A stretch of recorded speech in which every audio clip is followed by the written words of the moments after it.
Wolfpack, what is going on? Your boy, the Wolf of Roto Street, rotostreetjournal.com. We breed and feed you fantasy wolves here with the last show, the last dance. Week 17 sit starts because it is the championship week, baby. Let's go. This is all that matters, folks. You got to get it right in week 17. And I'm going to do my very best to help each and every one of you get those lineups absolutely perfect for your championship Sunday. There's already been a ton of action. We had 3 games Christmas Day, 2 yesterday. So your matchups could be leaning one way or the other already. Definitely add that context. Did you face Derrick Henry and unfortunately get bludgeoned last night, and now you need a ton of upside? Are you a heavy favorite because Henry was on your side and you just want the safest plays of the day? Whatever it might be, any added context is great. I do always love hearing where you guys are commenting in from, so keep me posted where you guys are as well. I always enjoy knowing where the show is out and reaching to. But all your questions for the next couple hours, we're just going to hit some quick news really quickly before we get started. Just so you know, there's a couple big news that it should switch the rankings quite big last night in terms of Treveyon Henderson and different names being ruled in and out. So I am going to make sure to cover that as quickly as I can so that the rest of the time is here and just for you guys to get those lineups perfect. But best of luck. If you were here again, I'm guessing you're in your championship. You might be in the third place game, and hey, that could be your buy-in back, whatever it might be. I do know there's different scenarios as well. So let us know what you're playing for, what the championship, what's on the line, what game you're in, and of course, any added context. And I will do my very, very best to get this right, diving into the usage, the stats, and all of that good stuff alongside the rankings. Alrighty, guys. I don't have any quarterback news that I think is particularly noteworthy. The big news was yesterday with Malik Willis playing. I mean, he looked insane. 288 yards and 2 rushing touchdowns, 1 touchdown through the air, 31 fantasy points. He looked phenomenal. As mentioned, really in week 17, there hasn't been a ton of huge blowups, though. So unless these guys were on your team, if you started Malik Willis, good for you, especially in a 2 QB league. That could have been a huge, huge move. Christian Watson as well, 5 catches, 113 yards, and a TD. We had Henry go 216 and 4 touchdowns, 45.6 points. That's really the only guy that's like, if I'm facing him, I feel like I am already in a complete and utter torture chamber. Thankfully, though, not a ton of people with Henry made it through because he had I guess he had an okay game last week. But again, if you had Henry on your side, you must be feeling amazing. On the other side, if you were facing him, it's kind of like Puka last week, where you're just like, well, I'm in a 45-point hole and probably not climbing out of this one, but you never know. That's why we play the games. There's still going to be some blowups today, so maybe you can dig yourself out. The only other guy I can think of that might be a little bit frustrating was Ja'Cory Krosky-Merritt. Once Chris Rodriguez was ruled out on Christmas Day and I was on the road, I was traveling for 2 hours, could not end up changing that. Ultimately, he was a smash play against the Cowboys, 105 yards and 2 touchdowns. So 22 points from what looked like a backup running back that could have bludgeoned you or could have helped you. Those are really the only guys above 20 points that you're really considering as smash spots. Dak got to 22, but that's kind of within the range of outcomes there. So you weren't facing those guys. That's kind of our recap of all the games so far. That's all that really matters. We don't need to go through all the snap counts and stuff because it's week 17. That stuff doesn't matter. So in terms of news moving forward for this week, surprisingly, Treveyon Henderson concussion cleared the protocol, will play in week 17 against the Jets. That is phenomenal news for the Patriots because they're down a bunch of weapons. We're going to get to the receivers in just a little bit, but this is good news for the Patriots to have their explosive rookie running back this game in the ultimate smash spot, of course, for running backs. The Jets have, since trading away Quinnen Williams, just being bled by teams. Yes, the Saints last week didn't end up smoking them. I loved Audric Estime as a fair disclosure. That was sad. That did not work out because Taysom Hill became the lead running back in his New Orleans departure, the final game potentially in the Superdome. Who's also in play today. Taysom Hill will get there as well. But yeah, so I do think right back into that bludgeoning, 29.8. The last time Henderson faced this team just a few times ago without Quinnen Williams, we had so many teams. We listed them off a million times last week. The Dolphins going for 40 total combined points. Derrick Henry, 21.8. Bijan, 29.8. Like every team has been just destroying the Jets on the ground. So I think Henderson is right back in play to do so. Now, Rhamondre Stevenson, he'll be involved. He has been involved since Henderson returned, and the team was likely rolling with Stevenson in mind as the lead back throughout this practice week, and just a nice surprise to get Henderson back. I certainly would rather have Henderson in fantasy. He's my running back 14, but I do have Rhamondre Stevenson right there at running back 24 as well. So both these guys in play. That's how bad the Jets' run defense is. The only other running back note I do have is Pearsall. He was listed as questionable with a finger injury. I believe he has been ruled out at this point, which isn't massive news because you're not playing Pearsall, but it's more so for Travis Etienne. This is kind of like if you removed Tre Tucker from Bucky Irving, a potential goal line nuisance vulture type of character. Tutin's been getting some decent goal line involvement whenever he's in. He's pretty solid at converting those touches as well. So this just does give a higher ceiling to Etienne, who has smashed the Colts earlier this year. You love Etienne this week. He's an absolute top 7 running back play. No doubt about it. We're moving on to the wide receiver notes. There is 284 just right off the jump in 5 minutes. You'll love to see that last week we hit a record 12,800. I still can't even get over that live number, that live total, but a huge reason we were able to get there was because you guys were very kind and generous in hitting that thumbs up button, the heart button on Twitter, the thumbs up on YouTube. It really does help us grow out, especially early in the show. So if you're one of those early 300 watching the show, and you enjoy what you're hearing, please do consider hitting the like button on Twitter, the thumbs up on YouTube. If you're one of the few on Facebook, hey, thank you for tuning in that are still there on Facebook. I love it. We're everywhere. But thank you again so much, guys. Let's see if we can, I can't expect 12,800, especially with the championship. You've dwindled down to fewer teams. But hey, maybe we can have at least a couple thousand here today. And it'd be very helpful if you consider hitting that thumbs up button. And as always, if you want to show your support, you're in the chip and you're winning some money and you want to say, hey, thank you to your boy, please do consider a super chat. It's the way to cut the line. And I also seen some people talking where they're coming from. I love to see that. Thank you guys again so much for letting me know where you're coming from. We got like Frankfurt. We got all over the place here with people checking in. So that is amazing stuff. Thank you again so much for being here. All righty. But again, please do consider, if you want to help your boy out, that super chat's the way to cut the line and get ahead. In terms of wide receiver news, this is where we do have the most news and notes today. Chris Olave, he was listed as questionable, but he is traveling with the team. He's expected to play in Week 17 against the Titans, and according to Ian Rappaport, he has no restrictions, should be full go. I mean, we have seen this Tennessee team get absolutely bludgeoned by passing games in recent weeks. They've suffered, I think they're down to like 2 secondary members that started the original Week 1. The rest of the team has either been traded, cut, you name it, and they're just not there. So they are decimated. They've been getting blown up. And what I really like is the Saints are trying to clearly get a look at Tyler Shuck. Is this the guy of the future? I think he is, at least compared to this underwhelming quarterback class coming in. We don't need to talk dynasty fantasy football today, folks. But ultimately, I think Shuck's really shown a ton. And what the Saints are doing, which is wise under Colin Moore, is even when they were up like 20 last week with a few minutes to go, they were just still shucking it down the field because they want to see what can this guy do. And so this is when you're in like that gold zone of a team evaluating, is this the quarterback of the future? We're going to let this guy absolutely rip it throughout the week. And Chris Olave, 16 targets, 10 catches, 39.8 fantasy points last week because Devon Vele is no longer in. And I know that seems insane. Oh, Devon Vele, this huge target hog. Oh, no.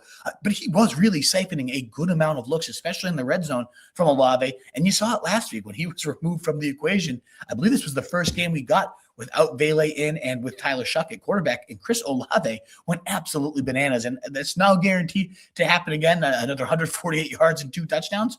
But it could. It absolutely could. With they again have no one else to throw to, and this is a horrendous secondary. So I really, really, really like Chris Olave this week. Sadly, I lost with him, even though he got the 30 burger for me last week in my main league. I am in two out of 6 championships, so not the worst of seasons by any means, but you always know how it feels when you get knocked out of the biggest league. But yeah, I have Chris Olave at wide receiver 7, and that honestly feels low, although, Nico Collins I should have probably had below him, St. Brown, but at wide receiver 7 and could be the wide receiver 1 yet again this week. You're playing Olave. I got a good amount of questions about Olave, though, on my Twitter thread when I did a sit start Twitter thread. I was surprised. You got to play Olave this week. We got Drake London questionable. He's been limited throughout this week of practice. He played 69% of those snaps last week. You think he's going to keep getting ramped up, but it is a risk this time of year because given they have nothing to play for the Falcons, they might just sit him. So you definitely need to have a backup plan. It does sound like, it's a questionable tag only that he should be likely to go, but have your backup plans ready. That also includes in that same game, Davante Adams. He was not practicing on Friday. He could be shut down till the postseason was the report from Jeremy Fowler. And that's honestly what I expected. You got nothing really to gain here. Although they could ultimately, if the Seahawks lose today to the Panthers, and I don't think that's the craziest upset in the world, that division could become wide open yet again. And the 1 seed could become open one again. We shall see. But ultimately, I do not expect to see Davante Adams this week. And I don't expect to see him the week after until the fantasy, the real playoffs, the NFL playoffs, join us up. We have Marvin Harrison. He is questionable for Arizona's Week 17 game against the Bengals. Gotten 3 limited sessions this week. But ultimately, he played just 61% of the routes. Saw 12% of the targets, the same as Michael Wilson, despite only playing 61% of the routes. Nepotism at its finest, folks. He's expected Marvin Harrison to play, but be on a snap count. His snaps will be managed according to Adam Schefter. Once again, we did see more routes for Michael Wilson, but the same target share, unfortunately, last week. Of course, Wilson always does more with the looks he gets from Jacoby Brissett. He put up 13.2, wide receiver 25, a beautiful touchdown catch. I definitely have gotten Marvin Harrison versus Michael Wilson 10 out of 10 times, as crazy as this sounds to come out of my mouth, would be going Michael Wilson over Marvin Harrison this week. And I do like Michael Wilson. I'm going to continue to roll him out. You got the Bengals, who are much better against receivers than tight ends and running backs, but still can be had. It's a bad defense. So I do like Michael Wilson. I believe I'm about +7 ECR on the guy this week. So I have no qualms about getting him in the lineup, even with, of course, it's annoying that Michael Wilson is playing. Yeah, I'm +3 ECR on Michael Wilson. It's, again, annoying that Harrison's playing, seeing similar target share each and every week he's in, despite doing far less with it. But I still trust Michael Wilson the way he's been rolling. I can't really have him on benches. But let me know if you have a question about him. And then the last couple nuggets here at wide receiver that could inform some questions. Patriots placed wide receiver Mac Hollins on injured reserve, and Kayshon Boutte will not play as well. He has a concussion. So Mac Hollins will be out, including some of the playoff games, it sounds like, for New England. And then you got Boutte with the concussion not playing this week. And you also have Demario Douglas questionable. So a lot of weapons down for Drake May. But ultimately, are any of those guys like, oh, no, I can't play? I do love Kayshon Boutte. He's been a great deep field stretcher. But this isn't like, oh, man, we can't play Drake May now that we're losing Mac Hollins. In fact, now Kyle Williams, a very, very explosive rookie wide receiver, could be out there this week. And if the slot wide receiver is out, Efton Chisholm, who was phenomenal this preseason, could be getting an extended look instead of Demario Douglas. I do think what this leads to is Stephon Diggs being locked into a 70, 80% route share. And he has been one of the most elite receivers this year in yards per route run, targets per route, all that good stuff. The issue was we'd often get just like 60%, 50% even snap share, route share for Stephon Diggs. His route share on the season is just 69%. And until last week's game against the Ravens, we had 54, 61, 57% of the routes, and then 80% route share. Last week, 22.8 fantasy points, wide receiver 7, and now you get, a Jet secondary that is horrific, a defense that is equipped. I think the only risk with these guys is if the Patriots are up huge, they might just run the ball 60 times this week. I do think, though, Kyle Williams makes a very intriguing sleeper play. He's really made the most of his opportunities when he's been in. I'm +11 ECR, right around wide receiver 42, 33 range for him. And if you're desperate, if you just faced Derrick Henry and you need a deep shot, I do think there's like a legitimately 60 touchdowns in a game. Now, 60-yard touchdown. He's a big play artist. He makes those unbelievable over the shoulder, like tracking the ball. Every time he's out there, he's looked phenomenal. So in all honesty, I can't wait to see the guy play as a Pats fan today. Maybe he can start to get his role a little bit more cemented before this playoff run. This will be a great audition game. You got a nobody opponent, a doormat that you can just steamroll today. Let's see what you got in some of these rookies. Let them rip. So I really do like Kyle Williams. If you're desperate for a Week 17 flex play, look to Kyle Williams today. Or potentially look to Luther Burden. He's off the injury report. He will play. And Rome Odunze is also out this week. And so ultimately, you got Luther Burden, who's been manning the slot role. This is one of the worst bottom 3 teams, the 49ers, against slot receivers. They get no pass rush at all. So, he's had at least 6 or 7 Burden targets in all of the last 3 games.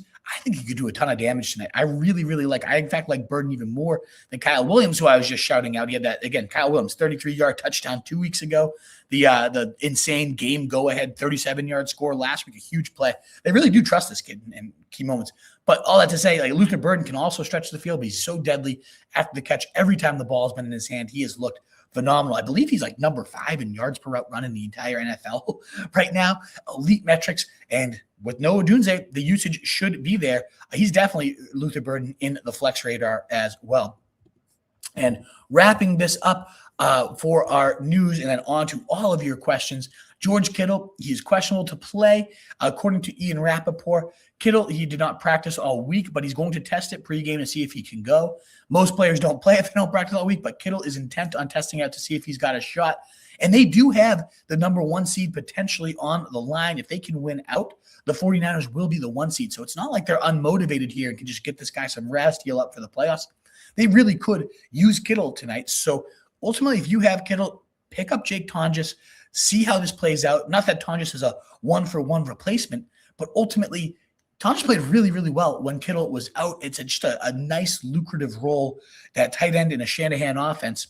I do think that Kittle ultimately gets this out, and if Kittle's in, you can't not have Kittle in. So give yourself that backup plan. I would say Tonjes would be my preferred option. You also have Colby Parkinson. He got dropped by a ton of spited owners, and maybe understandably so. But he's live because he plays on Monday Night Football. So if you miss out on Kittle, you have Parkinson or Tonjes as potential pivots for you as well. And if neither of those guys are somehow gone, some of your opponent is blocking you. They picked up Tonjes. They picked up Parkinson. You're swirling in hell. How can I get to Kittle? Well, Terrence Ferguson caught a nice touchdown, a really athletic rookie for the Rams. He might even be a better play sneakily than Colby Parkinson, given they're trying to get this guy cooking before the playoffs. Either way, I'm in the train. If you have a George Kittle question, let me know. I'm kind of in the train of thought that I want to wait this thing out. I don't mind the drop off to Jake Tonjes or Colby Parkinson. If I don't get Kittle, it's worth the upside to me. I have gotten a few questions where it's like, well, what about Harold Fannin? Well, yeah, I'll probably go Harold Fannin there. The upside's already high there. What about Hunter Henry? Well, that's where I start to draw the line, even in a depleted Patriots pass catching court. It's like, Kittle, do I really want him on the bench if I could potentially have him in there? I don't know that Hunter Henry's worth the upside there of George Kittle. So let me know if you have a George Kittle. Do I wait it out? How do I play this type of question? But I'm leaning towards, as a George Kittle truther, a guy who's loved him all year. And yes, you had your injury earlier in the season, but if you got there with Kittle, my feelings are you probably have to play the guy. And then Harold Fannin, speaking to him, he suffered no setbacks this week, expected to play, full go, quote by Adam Schefter, so no issues there. Theo Johnson is out for week 17, so yeah, Daniel Bellinger gets there. You're not playing him. But what it does do is this was the second leading targets per route guy under Jackson Dart, so ultimately Darius Slayton, Wan'Dale Robinson, some more looks open up for them in that Tankathon Bowl over there with the Giants versus the Raiders. And then Dalton Kincaid, he's questionable.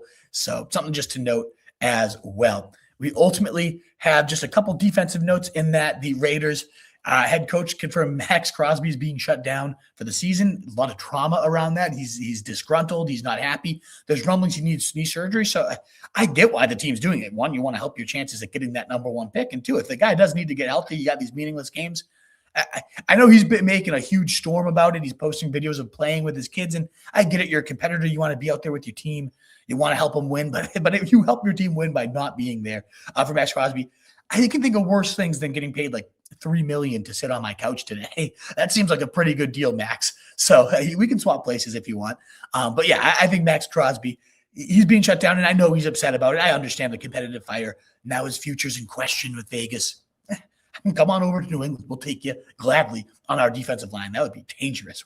But ultimately, he's shut down for the year, and that does help out Ashton Genty. That does help out. Oh, well, not Ashton Genty. He's on the other side of things. Ultimately, they might, the offense might need to pick up the slack, but it does help out Tyrone Tracy, does help out Jackson Dart and these receivers with that lack of pass rush. I do think that game's going to actually have some fun moments. You got two horrific defenses. You got some intriguing talents, at least on the field. I love Ashton Genty this week, a top 10 running back for sure. Who knows what's going to happen? That's a weirdly consequential game. Thousands of pick value on the line in terms of the draft capital and all that. And then the last note here is Lane Johnson will be out for the Eagles as well. Alrighty, folks, that wraps up all the news and notes with 20 minutes, under 20 minutes. So we got an hour, 40 minutes here to get through all of your questions. Thank you again so much. We're already over 1,000 viewers here live. Thank you so much for spending your championship Sunday morning here with me. I hope I can help you get this one right. Please consider hitting, if you're one of those 1,000 viewing and you enjoy what you're hearing, that thumbs up button on YouTube, that heart button on Twitter. It really does help us grow and get out to more people. Like I said, 12,800 live viewers last week. But best of luck if you guys are in your fantasy championship. Let us go. And Dom J saying first, hey, welcome to the show. I was surprised. There's usually like a ton of questions and comments, waiting it out there. So ultimately, I was shocked that 745 was some of the first comments I'm seeing. I don't know if some got deleted. So if your question, if you commented earlier before the show started, I don't think it got deleted, but some of them might have as well.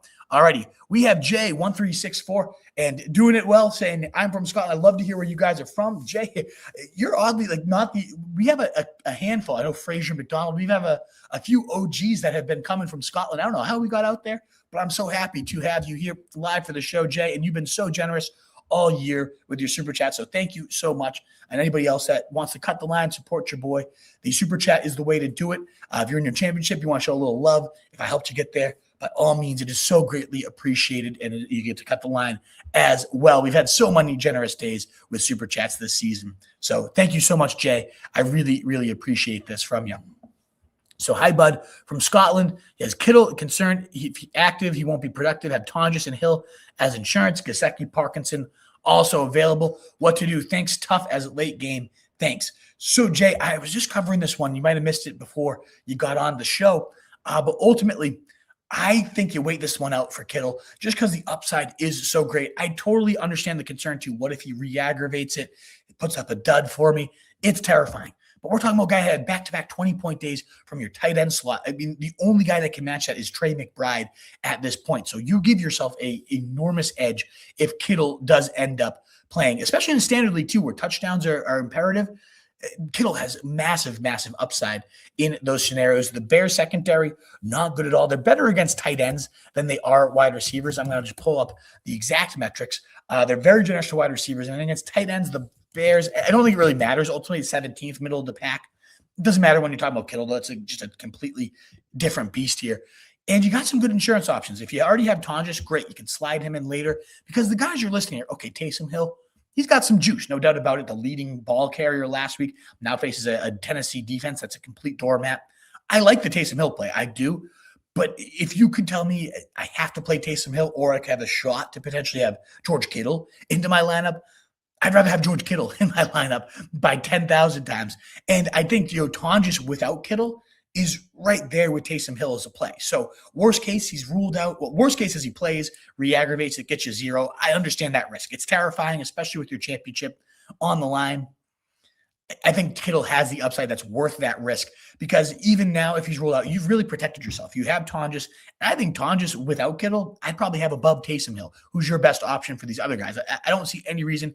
Sure, Hill could have a rushing touchdown. Yes, Gesicki, a good touchdown bet against a bad Arizona defense. No doubt. They're fine options.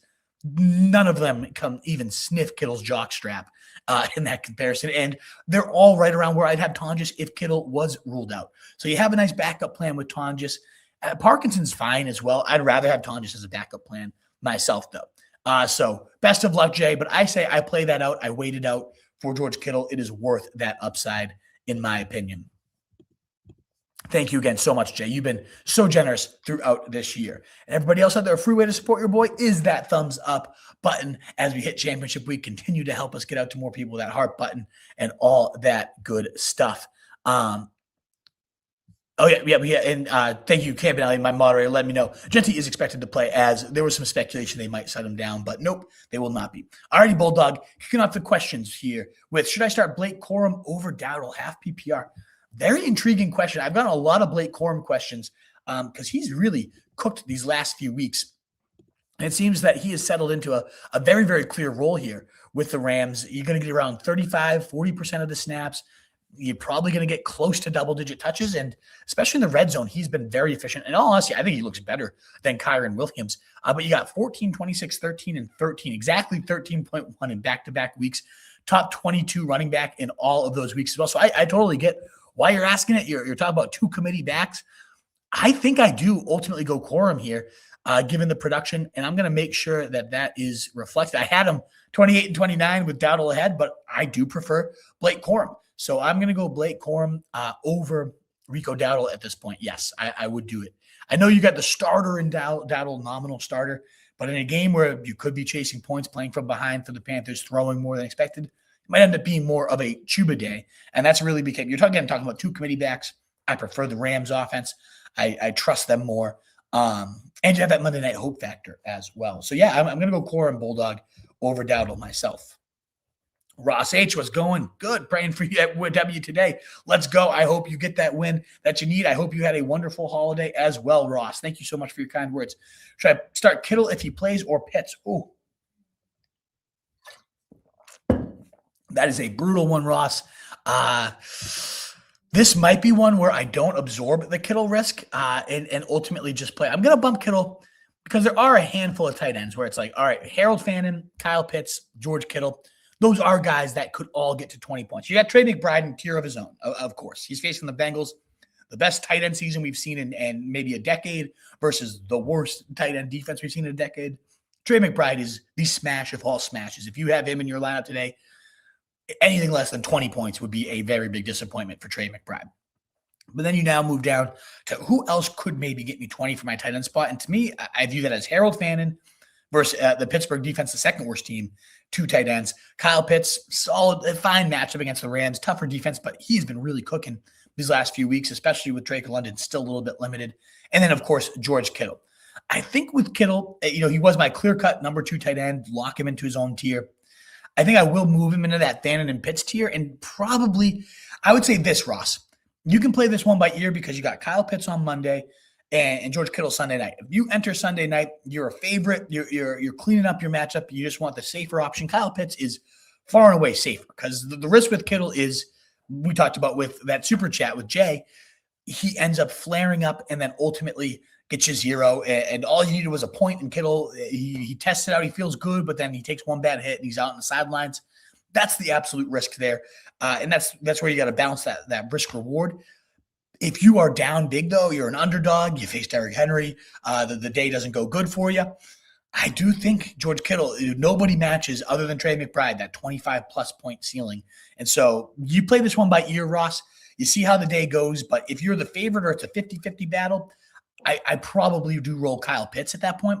But if you need that injection of upside, if you're a big underdog and you just want who could be the highest ceiling, well, then it's definitely George Kittle at that point. But most likely I'd be playing Kyle Pitts.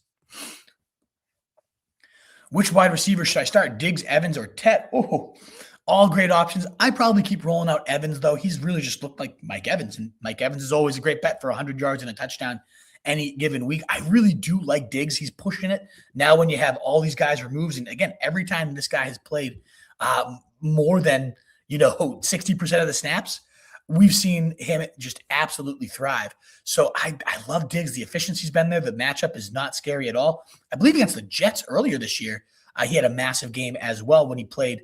Let me just pull up those route shares and numbers for you here with the Patriots. But yeah, I do think I'm leaning Evans. Diggs, though, he has been rock solid.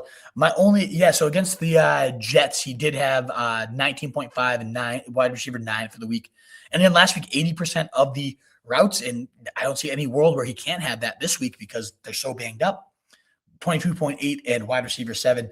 I do really, really like Diggs. I'm plus 9 ECR on the guy. I still think I have to go Mike Evans. Miami, they're better against wide receivers than they are other positions, but I think he can be had. I think he can get out there. So I'm gonna go with Diggs. I'm gonna go Evans, then Diggs, and then Tets. My wide receiver 18, so not far away either. 3 really good options, but I would lean Evans, then Diggs, then Tet is how I play that. Blunt Brush, what's going on? Wolf out here doing the hard work for us. Remember to hit the like and subscribe buttons, and good luck this week. Thank you so much, Blunt Brush. And indeed, please take those reminders. If you enjoy what you're hearing, hit that button for your boy. And consider hitting that super chat as well to show your support and cut the line as well. We have, should I start Caleb or Baker over Brissett? I can't convince myself. Thank you. I don't know that I would. Caleb, it does intrigue me against the defense. I can't get a pass rush at all. Brissett's been so rock solid. I know last week, 11 points, the first real dud of the season, but ultimately, otherwise, you've had 20 in nearly every single start. You've had top 12 numbers in every single start, other than, again, last week against Atlanta. I think I'm going to just roll out Jacoby Brissett at one final time. You got Cincinnati, a good matchup, a defense that can't stop anybody. So I'm going to go Brissett there, Blunt Brush, myself. Start Purdy or Lawrence. Ooh, two great options, Ross H. Oh, man. Because you got Purdy coming off, that massive, 5-touchdown day against that pathetic Colts defense. But then you ultimately have Trevor Lawrence with back-to-back 30-plus point days, including one against the Broncos. Trevor Lawrence 2 weeks ago, 44. Last week, 31, quarterback 1 and quarterback 2 across his last few games. Of course, Purdy was the quarterback 1 with just another point above him. He's got 26 and 32. So you've got yourself two great options. I have them. I got to bump these guys up, actually. I have Trevor Lawrence too low is what the vibe I'm picking up right now. So I'm bumping him up. I'm bumping Purdy up. I'm bumping Stafford down just a tad here, who's also unbelievable himself. But I'm going Trevor Lawrence here. Again, back-to-back 44 and 31-point days. And that 31-point day coming against the Broncos is like nobody does that to the Broncos. That's how well I think this Liam Cohen system is clicking. Trevor Lawrence is seemingly taking that next step, at least within this offense. I do think Liam Cohen makes it very easy for him, but the guy's making the plays he's got to make as well. So I do like Trevor Lawrence a little bit more. You got the Indianapolis defense that just gave up those 5 touchdowns to Brock Purdy. They do have Sauce Gardner coming back, so it's definitely a little – we can't just be like, oh, yeah, walk him right into that best possible matchup. But he's still in a really, really good spot, I think, Trevor Lawrence, for this week. So I'm going to lean Trevor Lawrence very slightly. It's quarterback 5 versus quarterback 6, but that's where I am leaning Ross H. Then we got start 1 running back, 1 flex. We got Chase Brown, Kyron Williams, Treveyon Henderson. I already started Javonte. You got to have Chase Brown in there.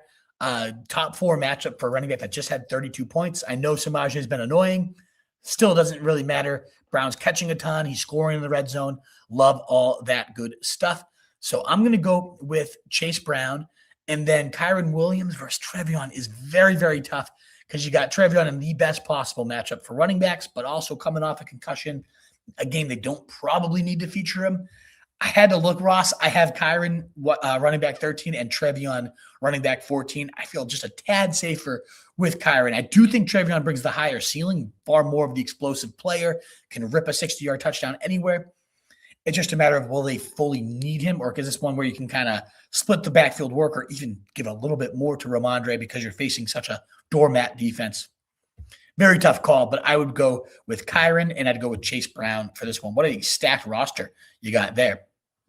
Bulldog.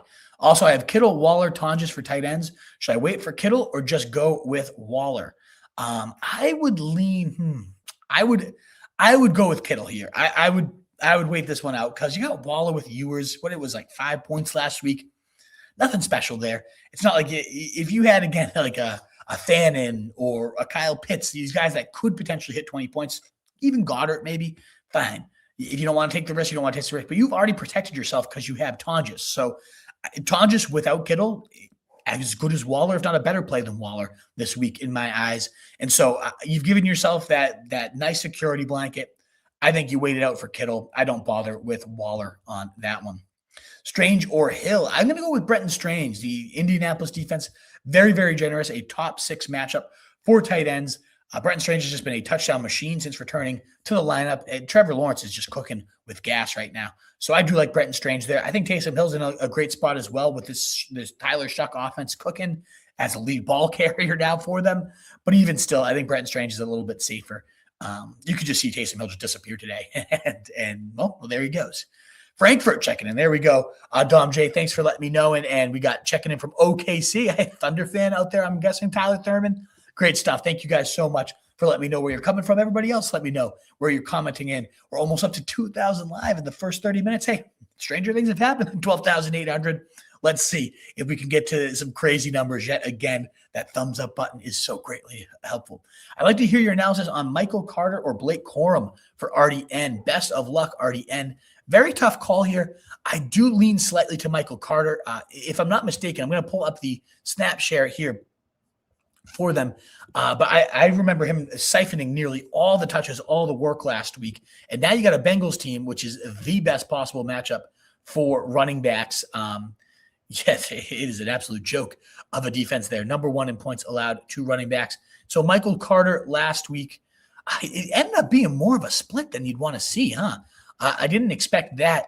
He played 54% of the snaps only, 48% of the rush attempts, 52% of the routes went to Michael Carter, just 6.5 points.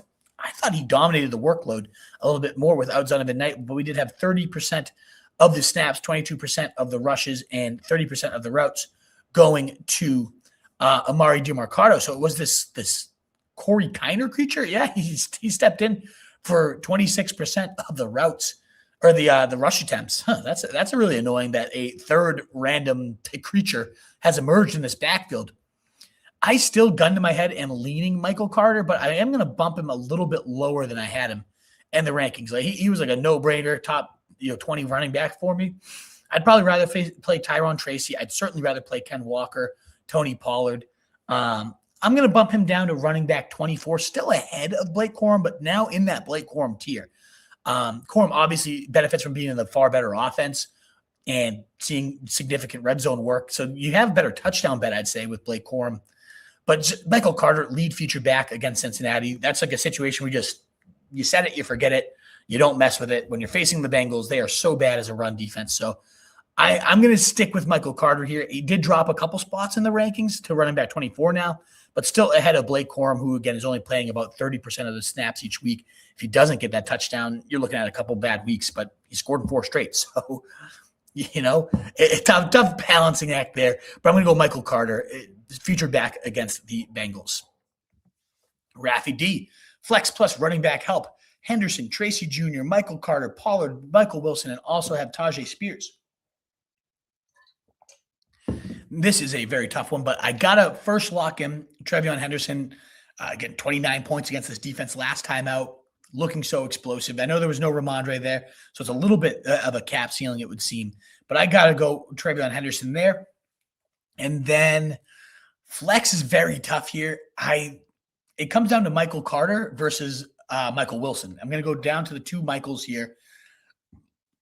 As we talked about the two of the cover boys here of this week, a little concerning that the usage wasn't actually better for Michael Carter, right around 58% of snaps instead of like the 70% we had seen the week before. They had to work in Corey Kiner for whatever reason. So you wonder if this continues to flip, but I do just keep coming back to that Cincinnati matchup. You also have Michael Wilson, though, playing some of the best ball in the NFL right now. They just still, only 12% of the targets when Marvin Harrison returned last week, who also saw 12%. Now, Harrison put up 2 fantasy points and, Wilson put up 13, but we're not getting those, 15, 18, 16 target massive days, wide receiver 1, 9, 1, insane. You bank on top 12 production no matter what type of guy. So I think I'm going to go Henderson. I think, gun to my head, I go with Carter again. If you needed a higher ceiling, Wilson does have the higher ceiling. You got Tracy, though. Tracy's a fine option here against the Raiders defense that has gotten bludgeoned on the ground lately. Tracy's been seeing the vast majority of the work. Yeah, and no Max Crosby today. I'm going to go Tracy, and I'm going to go Henderson for that one, Raffy D. Zippity Doodah, 1, 2, 3. Sampson or Burden? He needs upside. You need upside, you got to go Burden for that one. 6 to 7 targets per game over his last 3. You got no Rome Odunze. You got a team that's bottom 3 against slot receivers. And I know it doesn't sound like upside. He hasn't had that eruption by any means. We got Burden is not upside saying right here. I get it. It doesn't seem like huge upside because we haven't seen it doesn't mean it can't happen. And this is the perfect defense for it to happen against. Raheem Sanders working in. Sampson, he had a good week 1. He had 17 fantasy points in week 1. So he does have a bit of juice, but we're talking about the Browns. And is there really going to be true upside coming from the Browns? Week 1, he had Joe Flacco at quarterback, so they were respecting the threat. It really came on the back of, I believe, 8 to 9 catches that week. I personally do think, again, we haven't seen it with Burden, but as a college player, as a freak athlete, as dangerous as he is after the catch, no Rome Odunze, and a defense that sets him up for perfection here, I think Burden has a little bit more upside myself, even though, again, we haven't seen the flashes. I don't know if I agree, Ryan, and totally valid take, by the way. He himself isn't 100%. Sampson, he has to be cleared as well. And so I ultimately don't know that Sampson's 100%. Raheem Sanders looked great last week. I've always really liked Raheem Sanders, so maybe I'm having the Rocket a little too highly valued in my rankings. But I don't think it's just right to Sampson, all the work, Ja'Cory Crosby merit, 2 touchdowns. I don't think that exists for this offense. It's just not as good. Josh Johnson played insane ball, and the Cowboys defense was pathetic. The Steelers run D is much stiffer. So I don't know that I buy this, Ryan. I appreciate you commenting. Great take.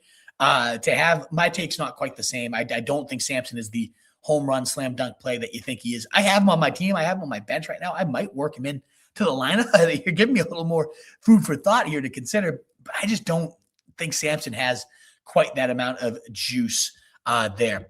Alrighty, we are moving on to a super chat from Mike Rabel's face. Thanks for tuning in, Coach. Really glad to see you. Henderson, Genty, Olave, pick 2. Oh boy, insane options here. I got to lock in Olave again. 16 targets without Devon Vele. Yeah, Tennessee defense getting absolutely blundered, just completely smashed by the wide receiver position over these last few weeks. They're down to the last couple live secondary members here. So Titans, let's just look at a couple of these last few weeks. Mike Vrabel's face for wide receivers against them. Juwan Jennings 17.2, Jerry Jeudy, who's done nothing all year, 15.1.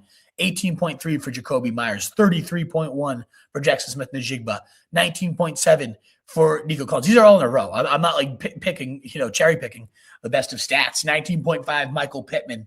The list keeps going on and on and on. A wide receiver consistently puts up 17 plus against this team each and every week, and that's half PPR as well. And we just had 39 points from Chris Olave in full PPR, so 31, I believe it was, in half PPR for the guy. I got to roll Chris Olave there.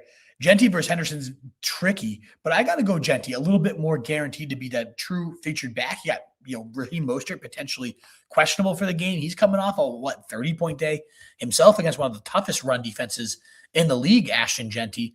And now you go to the absolute doormat of the New York Giants, one of the worst run defenses in the league, bottom 2 in yards allowed, touchdowns allowed, DVOA, whatever metric you want to pull, you're probably going to be up there in terms of the worst if you're talking about the Giants' run defense. And Ashton Genty has really taken 92% of the snaps, 89% of the carries, 85% of the routes. Was very, very nice at that 9% target share. 31.8 running back 3 performance last week against the Houston Texans. What do you think he can do against this defense? So I got to lock in Olave and Genty. They seem to have the most guaranteed work in great matchups as well. Henderson does have the great matchup too, and he certainly could outscore either of these guys. There's no doubt about that. But he has a little bit more of the cheese nibbling.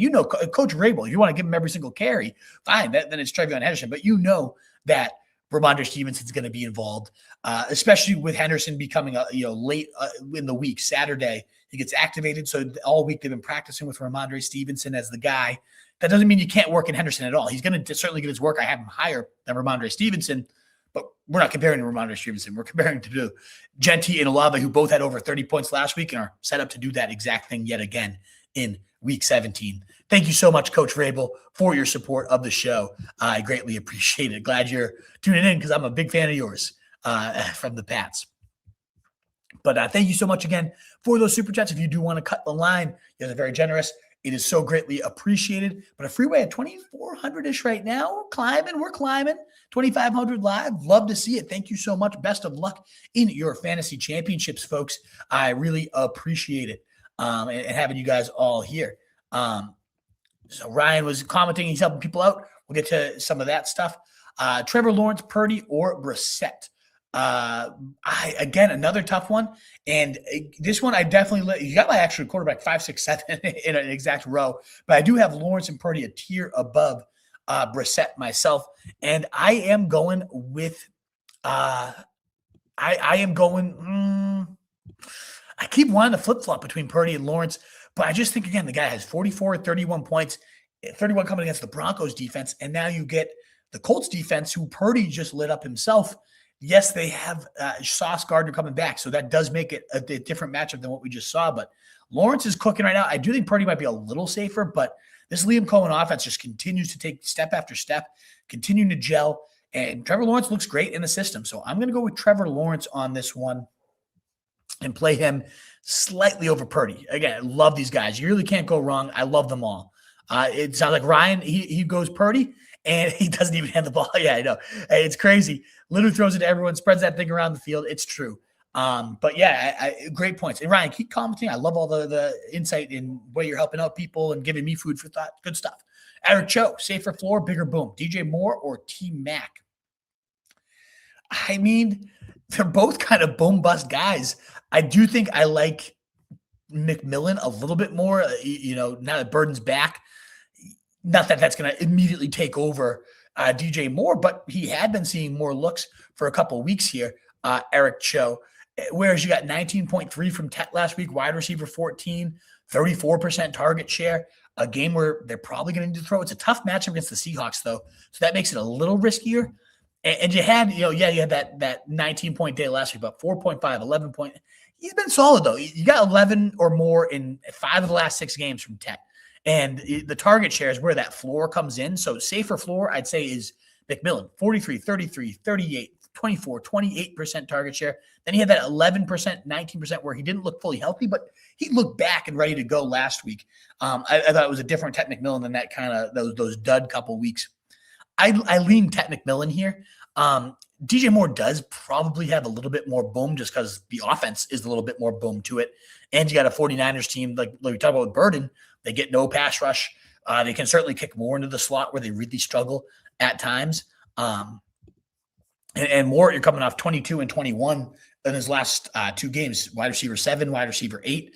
So you do have probably more boom with DJ Moore. You probably have a little more floor with Tet McMillan. Man, like which one would I actually ultimately go? I think I am going to bump DJ Moore above Michael Wilson. I think I gun to my head. I probably go DJ Moore. I think he's just cooking. You got no Rome. It's a little riskier than Tet, but I typically go for the boom, and I do think there's a little bit more boom with him, Eric. So I go DJ Moore there. Baggers 10, thank you so much for your generous super chat, Baggers. Greatly, greatly appreciated. Happy PR down 79-16. He had QB Stroud. Yeah, thanks, Henry. Oh, God. Wide receiver 1 Pickens and D. So ultimately, I mean, yes, Henry absolutely smacked you around, and that's not great. But you got some decent points out of Harvey there. And I wouldn't say you're completely dead because Stroud stinks. What did he get? 15, 20? He probably didn't even hit 20, I don't think. Pickens he didn't bludgeon you like he could have on Christmas Day. And then the defense, it wasn't their fault, but they ended up being mediocre at best, the Lions, because their offense kept giving turnovers away. So I think you need upside here for your wide receiver 2, though. I would say the only reason I kind of played that out was I don't think you're crushed, Baggers. Like, yes, this is not facing Henry, not what anybody wanted to sign up for in week 17. If there's one guy you did not want to face so far, it's certainly him. But the way the rest of his team underperformed, you still have a shot. And I'm glad you're not giving up hope here. You do need the boom, though. And unfortunately, when Marvin Harrison has been in, Michael Wilson's ceiling does get capped. He's a good player. I do think he still has himself a solid enough day. But 12% target share last week. The other time when Marvin Harrison played, it was a couple of weeks of injuries, but the 2 weeks before that, he had 7 targets, just 3 for Michael Wilson before he got hurt. So I got to go with T. Higgins against a bad Cardinals defense. If one of those guys was to have a 30 burger and help you kind of climb Mount Henry right now, I definitely think Higgins has the higher upside. You saw Burrow cooking last week, and it really, really helped. The entire offense is so much more efficient when you have Higgins. Obviously, you got 2 wide receiver 1s. Of course, it helps. But in terms of just the yards per attempt for Burrow, the points per game, there's so many metrics that when T is in, it's just a completely different offense. And I do think against the Cardinals, I think I saw something where T. Higgins in the last 10 games played with Jamar Chase when they're both on the field, T. Higgins is outscoring him, something crazy like that. So yeah, I'm going T. Higgins on this one. If Marvin Harrison wasn't playing, maybe Michael Wilson's a top 5 receiver. We don't ask questions, but unfortunately Marvin Harrison's playing, and even on a snap count, that does nibble into the cheese enough for Michael Wilson that you need ceiling, you got to go with T. Higgins. And so I'm going to lean into Higgins there, baggers. Thank you so much for your generous support. Good, sir. All righty. We left off. We were at Ryan saying Kyle Williams would be a risky play on a normal week, but when you got nobody else, Hunter Henry digs nonstop. Oh, that's true. They could be, trying to get them their incentives. I see that. I still think, though, Kyle Williams, it just takes one play with that guy. I think with a higher route share, try to get your rookie going before the playoffs. There's plenty of narratives for why they might pepper him as well. So, yes, get those veterans their incentives, but also let's get our rookie going for the playoffs, too. Big Lou, 2 wide receivers, 1 flex, full PPR. Wandale, MHJ, nope. Igbuka, AD Mitchell, Ty Warren. I can also pick up Washington or Kyle Williams on waivers. Ooh, good ones here. So I'm going to lock in Wandale. I do like Wandale. I feel good about him. I'm fine with AD Mitchell. He's kind of been Brady Cook's number 1 here. In a full PPR, I'm good with that. So I'll lock those guys in. Then it starts to get pretty tricky pretty fast here. Call me crazy here. I feel like I prefer Kyle Williams to both Igbuka and Marvin Harrison, just trending the right way, especially if we do have Demario Douglas ruled out. Then it's truly you have no one else. He has to play all the snaps, Kyle Williams. I've just been a huge believer in the talent, and every time we've gotten glimpses of him, he always makes the big play. It's just that the Patriots haven't needed to unleash him quite yet. This could be that week where you got nobody else, get him in there. So I'm going to go Wandale. I'm going to go AD Mitchell. I can't believe I'm starting AD Mitchell over Marvin Harrison and Mika Igbuka, but that's where we've gotten to. And Ty Warren was insane to start this year, but I'm going to go Kyle Williams, Big Lou. Give me Wandale, AD, and Kyle Williams is how I would play that one. It's close, though. So if I want to stick with the studs, quote unquote, then I can see it. But yeah. Frosty, what's going on? Messed up not playing Watson. Need flex between Pierce, Coker, Williams, Strange. Oof. Yeah, that's tough not playing Watson there. I did have him downgraded in my rankings because Malik Willis, but ultimately I had him above all those options. That doesn't help you, though. So how do we move forward, Frosty, from here? I would probably rank these guys. Alec Pierce, who did just have a nice blow-up game with Phillip Rivers on Monday Night Football against San Fran, so I get it. A defense that typically gives up these huge plays. But he's in there. Let me just see real quick. I'm going to pull up the Colts route share. I believe he leads this team, though, when he's healthy and active, because he's a good blocker as well. Yeah, 97 and 100% route share for Phillip Rivers these last 2 weeks. Now, it went 2.6 points in Rivers' first game, but that was against the Seahawks. 24.6 wide receiver 5 last week for Alec Pierce, and a Jags defense that is certainly much more of a pass funnel defense than they are a run funnel. Very good against running backs. Only 190 yard from scrimmage running back all year have the Jags allowed, whereas there are 13th in points allowed to the wide receiver position. It is boom or bust. We've seen that with Alec Pierce through his career, but last week's boom, the fact that they're probably just going to chuck this ball, they were a 95% shotgun rate. They just here's Rivers, he's going to chuck it 50 times and go off into the sunset. And that gives you the volume where, yes, Pierce is boom or bust, but when you have that many options, that many pass attempts, that big of a pie, it definitely makes it more likely he's going to boom. So I go Alec Pierce very slightly over Kyle Williams here. I'd probably rank them Pierce, then Williams. Brent Strange is in a great spot. We talk about a top 6 matchup for tight ends. If I'm not mistaken, he had a big week against these exact Colts just a few weeks ago. Brent Strange, hold on, let's see. So I have him at tight end 9. He's tight end 6 in ECR. He only had 3 against these Colts. Yeah, not Strange. So I'd rank them Pierce, Williams, Strange, then Coker is how I would end up ranking those, Frosty. With, again, Pierce, I just like that this offense is going to chuck it 50 to 60 times out of the shotgun. I like that the only matchup not against the Seahawks with Rivers. He had 24. I like that it's a pass funnel defense. They're probably going to be chasing points. The one thing is that the way that when the Jags are rolling. They can just like dominate time of possession. So that's the one thing that worries me. We saw it against the Chargers a few weeks ago where they just bled clock, and bled clock some more. And then those 50 pass attempts shrink down to 30. And now we're like, oh, we are really looking for a long touchdown or bust. But I do think Alec Pierce, he's a great solid receiver. He's really added that route tree. He's going to get a bag this offseason. So I'm going to go Alec Pierce. And he's one of the only ones I look at this list and I'm like, yeah, he might make you not regret benching Watson. Like, who could match Watson's upside? I think Alec Pierce. Kyle Williams. I'm guessing if it's Kyron Williams, you just play him and you don't ask the question, right? So if it's Kyle Williams, you need more specifics than Kyle, or K Williams rather. But I'm assuming it's Kyle Williams. And like I said, love the player. Think he's going to be locked into his best route share of the year. He's always thrived when he's been out there. He just feels like a deep bomb touchdown today, doesn't he? It's like, do I want my season riding on Drake May's arm or Phillip Rivers' noodle arm?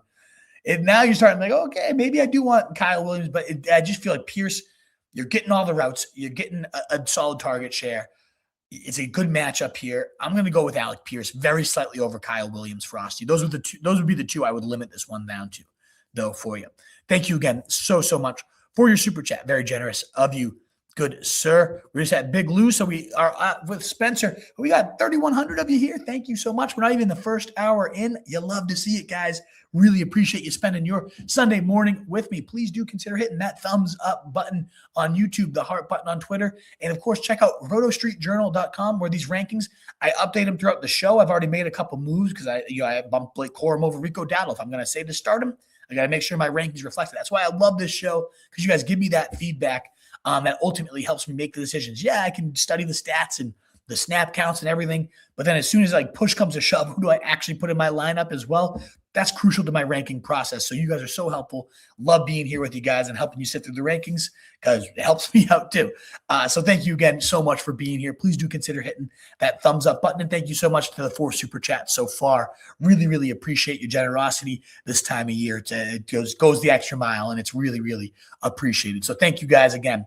Let's keep on rolling here though, as we are approaching hour 2 with Spencer Sled 155. Good morning. I had a brief piece of QB talk. I picked up some QBs this week just to keep other teams from having them, which has given me options. May, Lawrence, or Hurts. Well, how are these guys sitting out there in your leagues? I'm leaning May myself, fully biased Pats fan. This guy is the second coming of Christ. No, I am so in love with Drake May. He's my quarterback 3, whereas Trevor Lawrence is my quarterback 5 in these updated rankings. But you got 20, 22, and 25 from Drake May. I feel like his ceiling is probably a little more capped than Lawrence, who has 44 and 31 in his last 2. A little bit of a higher ceiling there for sure. But I just feel a little bit safer with Drake May against a team that he'll be able to run all over. He'll be able to pass all over. Drake May's going to be able to do whatever he wants. And maybe that narrative that they're trying to win him the MVP, they just let this guy light it up, go for 5 touchdowns type of situation this week. That wouldn't shock me. Threw for 380 last week, finally crossed that 300-yard threshold.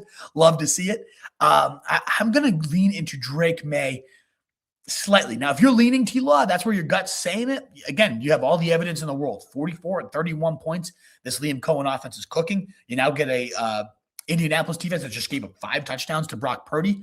They are welcoming Sauce Gardner back, so it's not quite the same matchup, but this is a Colts defense you can absolutely throw upon. So I'm going to lean May, then T-Law, then Hurts is how I would have those ranked myself. Minor 2, please keep letting me know where you guys are from. Like Jay, let me know. That super chat is from Scotland. Love hearing where you guys are commenting from. It's cool to know where the outreach is. Not Chase was Washington points. If that's Parker Washington, definitely stay with Wandale Igbuka. If you have no other flex options, you go Washington. Yeah, again, so he's answering this one over here. I don't think I'm picking up the Parker Washington points, though. I agree with you there. Although against this Colts defense, that they have Sauce Gardner on BTJ, could be another Washington game, but I do lean Kyle Williams over him. Pick one for flex, Sampson or Downs. I'm definitely going to go Sampson on that one, Waves of Glory. Downs has been a bit more of Rivers' guy, the low ADOT, the high percentage throws out of the slot. He's running 88% of the routes again. They're running 3 wide receiver sets at the highest clip. So Waves of Glory, Downs is out there a lot more. Whenever he's played, he always demands targets. But you got Sampson likely into that running back 1 role. I do like Raheem Rocket Sanders. I think it's a split backfield. I think it's a tough matchup, but Sampson, especially if they get down early, is far more the pass catching back. So I think you got 6 to 8 reception upside with Sampson, and that's where I'm leaning. Brooklyn, thank you so much, Brooklyn 21214, with the generous super chat. You've come in here every week and been very generous, and it is not unnoticed. It's completely appreciated. Thank you so much, Brooklyn. We got this one earlier, Genty versus Henderson, and to me, you got two backs in the two best possible matchups. Giants, putrid run defense. Jets, even worse run defense. So how do we sift through them? Well, I got to go with the featured guy. Saw 89% of the snaps. I mean, the risk with him, which is a fair risk, is that what if they are truly just completely tanking and he's active and then they just don't play him? But you'd have riots in the streets if that type of usage is happening. And we've got 92% of the snaps, 89% of the carries, 85% of the routes last week for Ashton Genty, 31.8 fantasy points against the best defense in the league, the Houston Texans. What is he going to do when he gets a Giants defense that is among the worst, especially against the run? So to me, you got two great backs in two great matchups.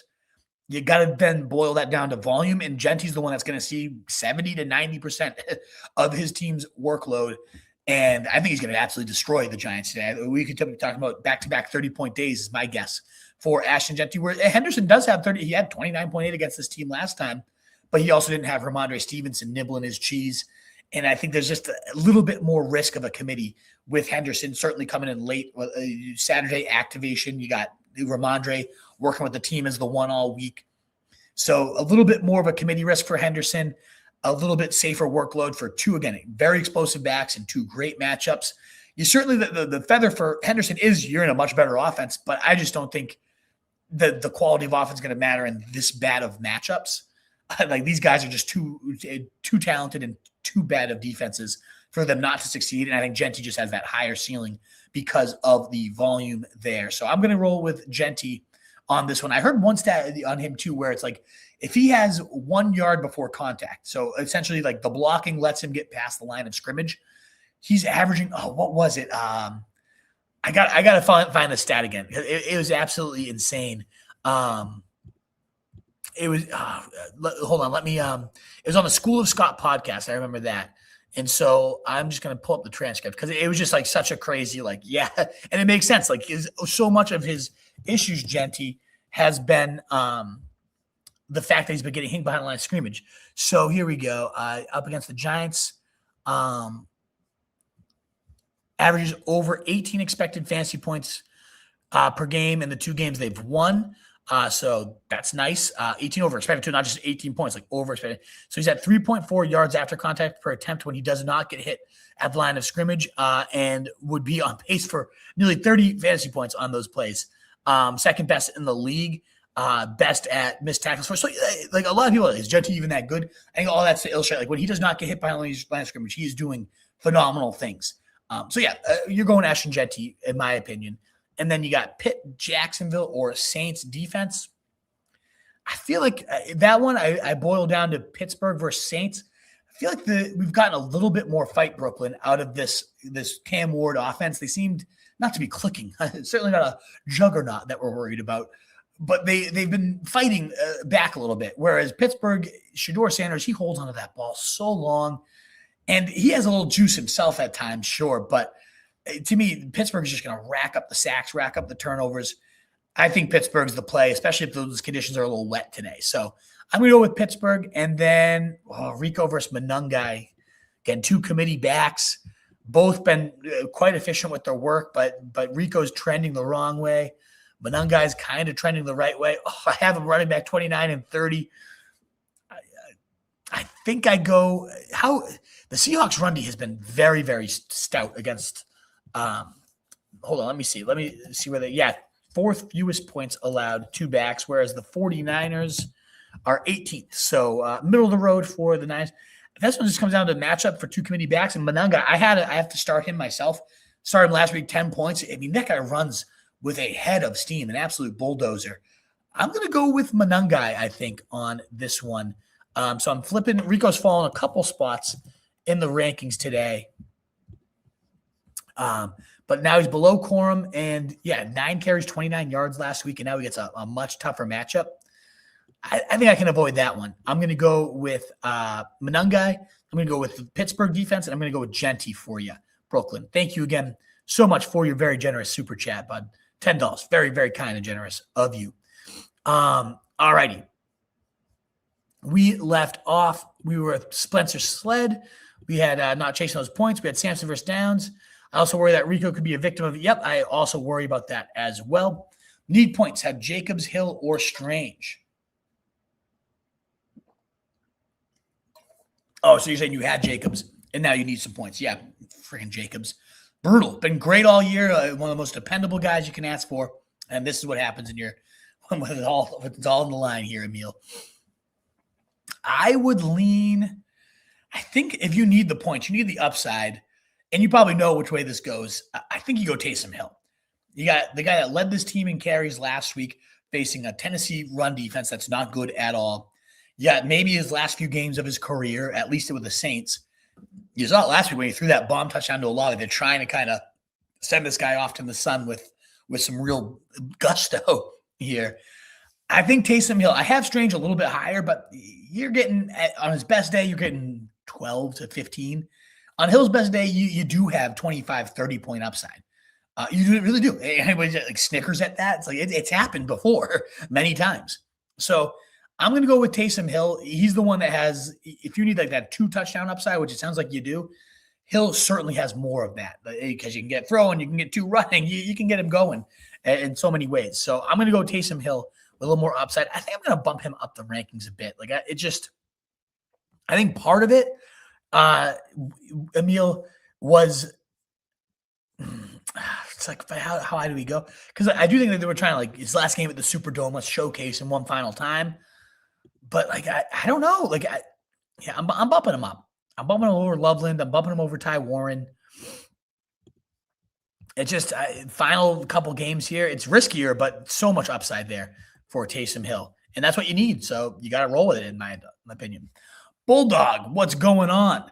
Kittle unlikely to play per report, so that must be new news. Was that Adam Schefter, Bulldog, who tweeted that one out? But sounds like unlikely to play. Should you go Tonjes, Waller, Hunter Henry, or Taysom? I think I go Hunter Henry with this one. Again, a decimated pass catching core, no Matt Collins, no Booty. I think Hooper is going to get a little more involved today because of that. But also, I think Hunter Henry ends up getting a nice uptick in his targets as well. And he's been a beast all year for Drake May. So I would lean Hunter Henry. I would probably rank these options, Bulldog, Hunter Henry, then Taysom, then Tonjes. I am going to add Tonjes to my rankings as well here. But let me just check that report. Was that Adam Schefter? Where that came from? Let me see. Ian Rappaport. George Kittle hasn't practiced all week. We'll test it out. Hold on. That was last night. That was the one I already saw from Rappaport. Let's see. Hold on. Rappaport. Did something new come out on Kittle? Not there. So I'm trying to think. What report do you got, Bulldog? Let me see here. Schefter. Thank you guys for your patience. I just want to make sure I'm, like I said earlier. It is Adam Schefter. Sprained ankle prevented from practicing is highly unlikely to play per source for Adam Schefter. Okay. So I'm going to do a quick, let's let you behind the scenes here. I'm going to pull up here, share screen, my rankings, and we'll quickly get this updated. So I'm going to add Jake Tonjes to the rankings here. I'm just going to bump Kittle down to the bottom, sadly, the off chance he does play. But Tonjes without Kittle, he's been rock solid all year. I'd probably trust him over Ty Warren. So now we're looking at the range here, and you can find these again live at rotostreetjournal.com. They're all published after the stream. I would likely lean, as you can see, I have Hunter Henry bumped up to tight end 5. I think I'd rather have Juwan Johnson, though, against Tennessee. That's just, again, getting bludgeoned everywhere. Yeah, but then you have no digs. I'm going to go Hunter Henry, stay at tight end 5. I really like him this week. Taysom Hill, as you can see, has risen up the rankings quite a bit at tight end 9. And then Tonjes is my tight end 11 there. I'd rather trust him than Tyler Warren. I know Rivers had him for a touchdown last week. They should have hit it. I don't know. He has done nothing since Rivers took over. So I like Tonjes quite a bit. I'm going to be above ECR. Yeah, really above Warren, though. He's going to come in right around tight end 11 to 13. He's going to be in the tight end 1 tier is how I'll play it. But I would rank your guys, Hunter Henry, then Taysom Hill, then Tonjes. I just don't trust Waller with Ewers. You can kind of see I have him down here at tight end 16, and he could have 2 touchdowns any given week in Tampa Bay. Certainly a great matchup for that Bulldog. But I'm going to lean, again, Henry, Taysom, Tonjes, Waller is how I would rank your 4. And I think Hunter Henry being that safest option. Thank you so much, Bulldog. And thank you very, very much, Michael Honoratu. Very generous, $20 super chat. You are an absolute legend. Thank you so much. Let's make sure we want to make sure we get all these right. But I mean, come on, we got a lot of line here. Need a wide receiver 3 and tight end start, projected to win by 8. So you a little bit need that safety. So you have Lawrence. You could start Strange or Hill at tight end and start Washington, Kyle Williams, Ibuka, or Pearsall at wide receiver 3. And do we know, is Pearsall officially in? I know he's questionable but practicing in limited fashion. I don't know if we saw anything. I'll get my tight end rankings. He's right on cue. Adam Schefter literally a minute ago. Pearsall listed as questionable, is likely to play. So let's pull you back in because now we got Pearsall with no Kittle. Last game out, Pearsall looked like he was kind of taken back over. I do think Juwan Jennings is clearly the number 1 target. He's going to get a bump up the rankings, although I already have him at tight end 13. But Pearsall is definitely going to need a healthy bump up here. In fact, I don't even know if I have him ranked right now. Pearsall. So let's see where Pearsall ends up landing here.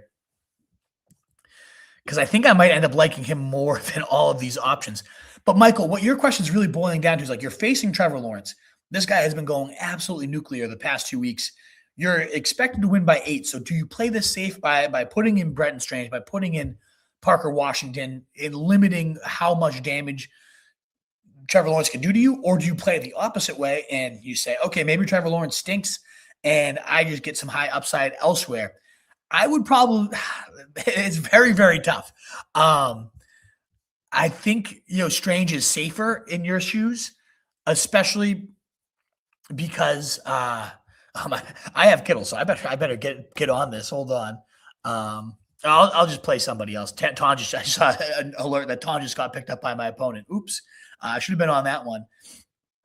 But I will. I'll make that. I have Waller, and I think I might have picked up Taysom Hill actually already. So I think I would play Taysom Hill over Brenton Strange. Just a lot of upside again, leading this team in carries last week. And then again, Trevor Lawrence can go off, and neither Strange or Washington could do a thing because it could be all Myers, it could be all Brian Thomas. Oh, man, probably not Brian Thomas, but it could be. Most likely, when he has his huge days, it's usually because he had a couple rushing touchdowns. And so I think I'm gonna go.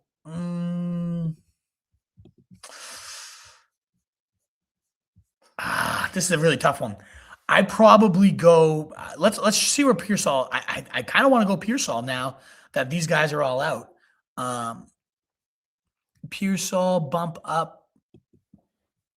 So you can kind of see here, Michael. I have Kyle Williams. I would probably go Pearsall over him though. Chicago is a very generous team.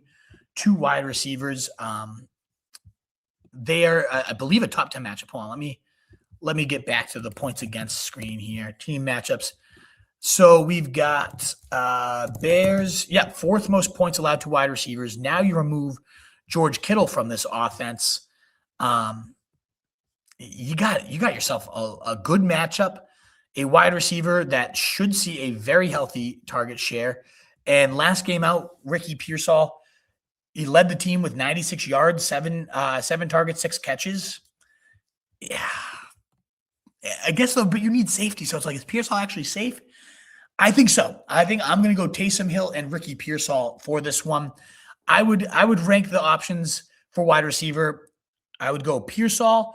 I would go Kyle Williams. I'm not trusting Ibuka. As good as he's been these last few weeks, we're down to 50% route share, I believe it was last week. Let me pull up the Bucks here. I'll share this tab instead so we can kind of look at, my process, get behind the curtain here. Yeah, he drops from 63 to 50% route share, just 5 points. Of course, as soon as we all talk about, wow, you can't trust him, he's going to have that long bomb touchdown. He had a big catch last week, but ultimately you got Evans and Godwin clearly ahead of him. And Miami's been good against wide receivers as well. So Egbuka's like a distant option here. Parker Washington coming off that, massive game. I believe it was like 29 points. And then you could limit some upside there as well for Trevor Lawrence. But again, it's just one of those things where it's like he doesn't need that. Yeah, so he did have 28%, 29% targets per out run, 28% target share, 26.5, wide receiver 3. I think if I'm in your shoes, Michael, what I would do is I balance this out because, again, I get the limit, the upside he has versus, just what if Trevor Lawrence stinks. The thing is, again, with Trevor Lawrence is if he just runs into, which he's done multiple times this year, like it doesn't matter who his weapons are. But I probably would go Taysom Hill at tight end and then Parker Washington at wide receiver. And then you're kind of like capping the upside of both guys. Because you imagine Sauce Gardner is probably going to be on BTJ on the outside. And then the Colts just getting decimated everywhere else in their secondary. So I think I'd have Pearsall in a vacuum ahead of Washington. But I'm going to ultimately go Taysom Hill. And I'm going to go, for your situation, Parker Washington. I don't know, what time do the Jags play today? Because if you suddenly become an underdog, they're at 1. So you wouldn't have, I was going to say, you could always pivot to Pearsall if like the 1 o'clocks aren't going well, but yeah, you'd have to get it locked in. So yeah, I'm going to go Parker Washington and Taysom Hill for you here, Michael. Thank you again so much for your generosity. And all that context really helps the question. Definitely changes things up. All righty, guys. And thank you so much, Logan Tillman, for your generous super chat as well. We're up to 10 super chats on the day. You guys are so incredibly kind and generous. I really appreciate it. We got Michael Carter or Kenneth Walker, full PPR down big because of King Henry, but still, so you're not down. I mean, you're okay if you have 48% chance. You have Trey McBride. I agree. Starting 2 Cardinals is always rough. If you're ever going to do it against the Bengals, who give up the most points to running backs and most points to tight ends, seems to be the right spot. But with Carter, when you look under the hood, only 58% of the snaps last week. Yeah, it led the team, but not great. You work it in. Kiner, they signed this random back and still have to get him 26% of the rushes.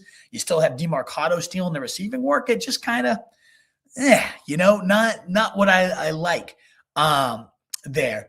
So I think I go here. I would go. Walker is coming off 28 points. You get a Carolina defense that is a top 10 matchup for running backs. What I want to look at, I'm going to pull up here, is the snap shares for those running backs. Because Carolina, in terms of points allowed to back, 8th most points allowed to running backs, great spot. And then Kenneth Walker coming off that 28-point day. Was there any usage change, or was this, we saw some of those huge plays? He ripped a few big ones that we've been looking for all year from the guy, but I don't know if that led to a slight, only 43% of the snaps last week compared to 56% for Charbonnet. So he even played less, but 25.4 PPR points, running back 7, looking explosive, good matchup. You need upside. You're looking at 2 backs that are going to be around on the field for 50-ish% of the snaps. Carter, the matchup you give the check to, but talent-wise, you have to say Walker is fields and years above Michael Carter. And he gets a good spot against the Panthers this week at 8th most points to backs. I'm going to lean into Walker. Like you said, 2 Cardinals is not a fun experience. Even against the Bengals, one of the spots you would likely want to do that. I'm going to go Walker. Yeah, I'm going to go Walker for this one.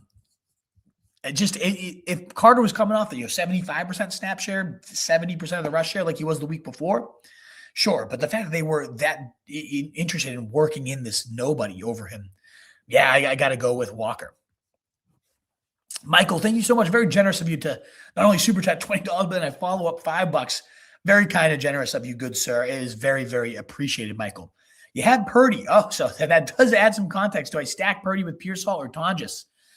Oh, man. I would probably go Pearsall. Yeah, I you know what? Stack them up. I'm going to go Taysom Hill, let the guy run all over the Tennessee Titans, get into the end zone for you. And then I'm going to do Pearsall. And I'm not going to worry about how can I minimize what Trevor Lawrence is going to do to me. Because, again, he could do it to you, and neither of those guys could get you, and then you're doubly screwed, right? So let's go Pearsall stacked up with Purdy at wide receiver. I'm going to stick to Taysom Hill at quarterback, but hey, if you wanted to double stack him, we've seen what Purdy does. He's going to throw a touchdown to Jennings. He's going to throw a touchdown to Tonjes. Probably going to hit Pearsall in a big game too. I mean, this is 2-11-4 teams, a bad secondary on kind of both sides. I think that game has true eruption potential. So I like it. I definitely get Pearsall in then over Parker Washington because I like him better in a vacuum. And now you have even more incentive with Purdy. It really does come down to is Tonjes better than Taysom Hill now? Maybe. If you have Purdy, maybe you just load up that game and you let it rip because that feels a little bit safer. You're up 8 already, prepared to win by 8, right? Maybe you just load up this 49ers team. But I probably would go Taysom Hill and Pearsall myself, Michael. Let me know what you decide. Best of luck, Michael. Hopefully you take it down. But yeah, let's switch that up, I think, with that context added. Fannin or Strange, nervous about Fannin injury. They did say Hollywood French Bowls. He's a full go. He's ready to play. He gets the second best matchup against the Steelers for tight end. He's coming off a near 20-point day, 40-ish% target share these last few weeks with Shedeur Sanders at QB. Nobody else to throw to. I'm sticking to Fannin. Strange, okay, you're nervous about the injury, but Strange, you could be nervous about him disappearing any given week. Last time he faced the Colts, he was the tight end 23. He did nothing. So yeah, I ultimately lean Fannin clearly above Strange for me, Hollywood French. If they were saying he could be limited, they're going to test out pregame, anything of that, but it sounds like he cleared all the tests that he was expected to, and ultimately is a full go was the quote that I saw. So with that in mind, I have the peace of mind to just say, let's go Fannin there. We had Cade Darts with a super sticker. I don't know what that means. There's no question attached. My man Campanelli.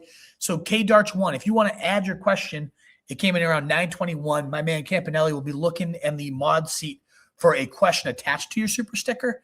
I'm going to jump to the next super chat for now, but we will look for that question, Katie Arkin. Let's just try and say thank you, which is greatly appreciated and very generous of you.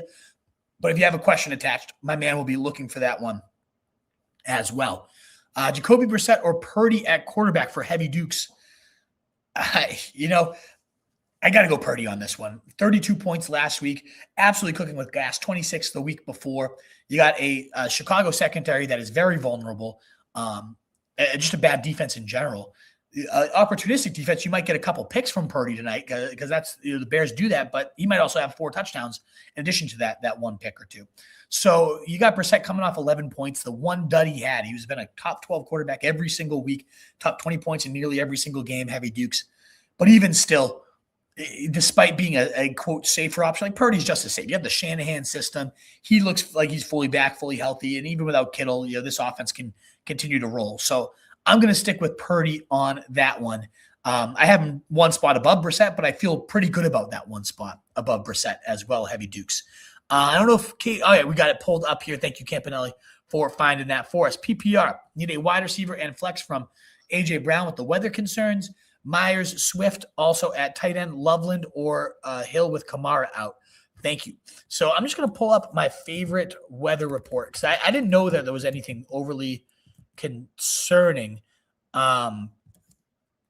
Roto Grinders weather is my favorite tab. So I'm going to share this. Let's pull this in. And so we knew Cleveland a little bit stormy to avoid the worst of the weather, though. Some rain, brief downpour.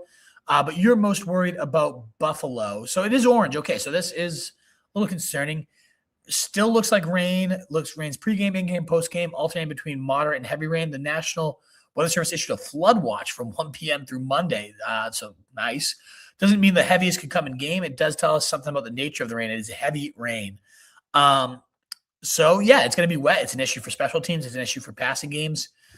I get it. There's definitely some concern there. So it's fair to bring up. I still think I'd go A.J. Brown. I might downgrade these guys a little bit. So let's go back to the rankings here. A.J. Brown, I had it wide receiver 14. It's already a tougher matchup. So I'll bump him below Diggs, below Higgins. but I don't think he's going to go all the way. There's not a world. I think he's always going to stay in this tier. I don't see a situation where I bump him below Jacoby Myers, who I'd have next, just because Monangai has been better than Swift and might take over that backfield. So I think I stick with A.J. Brown. You got 12 targets last week. And across the last 6 weeks, 11 targets, 10 targets, 12 targets, 13. He had 2 against the Raiders where you didn't need him, but he still caught a touchdown that game. I mean, A.J. Brown has been lights out these last few weeks. The weather is certainly a concern, but, that's a big game feel, potential Super Bowl preview, some might say here. So I'm going to go A.J. Brown despite the weather, just given how good that volume has been these last few weeks. And let me just remind you, so it's full PPR too. So that's where those targets really, really start to add up as they turn into catches here. So in full PPR, he has scored 12, 25, 35, 16, 12, and 19. So 12 is his lowest in the last 6 games. And that was on a 2-target day. He still got there somewhat for you. I got to stick with A.J. Brown on that one. Just too much ceiling to bench. We've seen so much, like weather pops up, and it is scary. Certainly you have to factor it in. So, yeah, maybe I bump a guy like Diggs, who's going to see 90% of the routes today and a good matchup over him. But Myers is really solid, but the ceiling is not there with what A.J. Brown can do. Similar to Swift. Solid, good ceiling because he has some explosive plays, but Monangai just continues to work in more and more and more. And then Loveland or Hill with Kamara out. I would lean Hill. I bumped him up earlier in the rankings at tight end. So, yeah, I would lean Taysom Hill there. The best possible matchup, again, for the running game, you could possibly ask for. This guy led the team in carries last week. Seems like they're just kind of like, let's let Taysom Hill ride into the sun and crush, get the rest of his career here. So, yeah, I'm going to go with Taysom Hill, and I'm going to go with A.J. Brown there. Thank you so much, K. Dark, for the super chat. And thank you, Hello XRP, for the super chat. Played Henry. I need upside from my tight end. So I'm guessing you mean you faced Henry, not that you played him in your lineup is how I'm reading that if you need upside. For my tight end, should I play Stranger Hill? So we just asked that exact question. I'm sorry you missed it. Could have saved you the $5 there. Somebody asked literally, I need upside, Strange versus Hill. And it's definitely Hill for upside. Strange on his best might get you 12. Hill on his best might get you 30. Because you got the rushing, the passing, the multi-touchdown upside, a bad defense against both the pass and the run. You could definitely see one of those Taysom Hill bananas days. And either way, the floor seems okay for a guy that led this team in carries last week. Seems like they're very hesitant to give it to Estime or Evan Hull, and why wouldn't you be? So, yeah, I think Taysom Hill's in a good spot to be the lead running back, plus might throw a handful of passes, could run in a touchdown too. I think the upside is definitely Hello XRP with Taysom Hill. I want to make sure I'm definitely want him above Brent Strange in my rankings at this point. Call me crazy, but I now have, because of people already playing, I have Taysom Hill at tight end 7 suddenly. But I mean, that's the upside of this guy. What could go wrong? So yeah, that could be a deadly play, but I am going to go Taysom Hill over Brenton Strange, especially in a scenario where you need upside. But even if not, I think I would just go Taysom Hill at this point. Alrighty, guys, that wraps up the super chats for now. So we were at Spencer Sled. No, I just want to make sure I don't miss anybody. You needed points was Emil, and so we were at this one. Half BPR, who do I start, I believe, is where we had left off. But 5,000 of you here live with us. So greatly appreciated to have 5K live with about a half hour left of the show. Please do consider, 5,000 any given week is a near record for us. We had 12,000 last week, but the record before that was 6,000. Maybe we can at least beat that previous record, right? A thumbs up on YouTube, a heart button on Twitter would mean so much to help us keep getting out to more and more people, continue to grow the show. That's what helped us get out there. Last week, you guys have been so kind and generous with your super chats, and we just got yet another one from Hollywood French Bulls, a very kind, very generous $20 super chat. You've been an absolute legend, good sir. I believe you're the girl dad with me over there. The best life it's ever been since that happened. So Hollywood French Bulls, let's make sure you get this one right for you. Thank you so much for your generosity, good sir. I greatly, greatly appreciate it. But everybody else out there, check out the 5,000 of your rotostreetjournal.com, where all these rankings I've been bringing you behind the curtain. These will be live and posted at rotostreetjournal.com. Every click helps us out. So thank you again so much for being here. But Hollywood, let's get this one down. We got Rico Tattle, Blake Corum, or Kyle Monangai. You won't believe me, Hollywood French Bulls, when I tell you the order that I have these three in. And I've moved it around throughout the day. I have Corum 28, Monangai 29, and Tattle 30. Like, legitimately, you couldn't have asked a closer question if possible. But I do have Corum slightly higher. I do think Tattle has probably the best, floor in the sense of he's going to play the most snaps of these guys. But that offense against the fourth worst matchup for running backs, you could see a game flow concern hit quite early. Monangai, if you knew he was playing 50% plus of the snaps, he'd probably be the no-brainer. But you got Corum in a good matchup, a top 12 matchup. The guy has 13 or more points in 4 straight weeks, a touchdown in 4 straight weeks. And they keep saying they want to take a little bit more off Kyron's plate, especially heading into the playoffs. So maybe that even goes up a little more. Corum just looks very, very good with the ball in his hand. So I think Corum's you're talking about 3 committee backs. I think Corum's the one in the best offense and the best matchup. So I lean that way. But again, 28, 29, and 30, running back 28, 29, and 30 could not be closer. Double flex, Wan'Dale, Pittman Jr., Tre Tucker, Sampson, and also running backs left over from the above choice. So I would definitely, you already had 3 players play with 26, not great. He had 29.2 with 2 players and has JT and Bijan. So you're probably a slight underdog at this point, so you need a little bit of a higher ceiling. I do still think, and I know Wan'Dale's like kind of looked as more of like the floor, not the ceiling type of guy. But assuming this is full PPR, Wan'Dale, no Theo Johnson, even more of a day to potentially vacuum against a Raiders team that's a top 5 matchup for wide receivers. I feel like I'd have to go that one.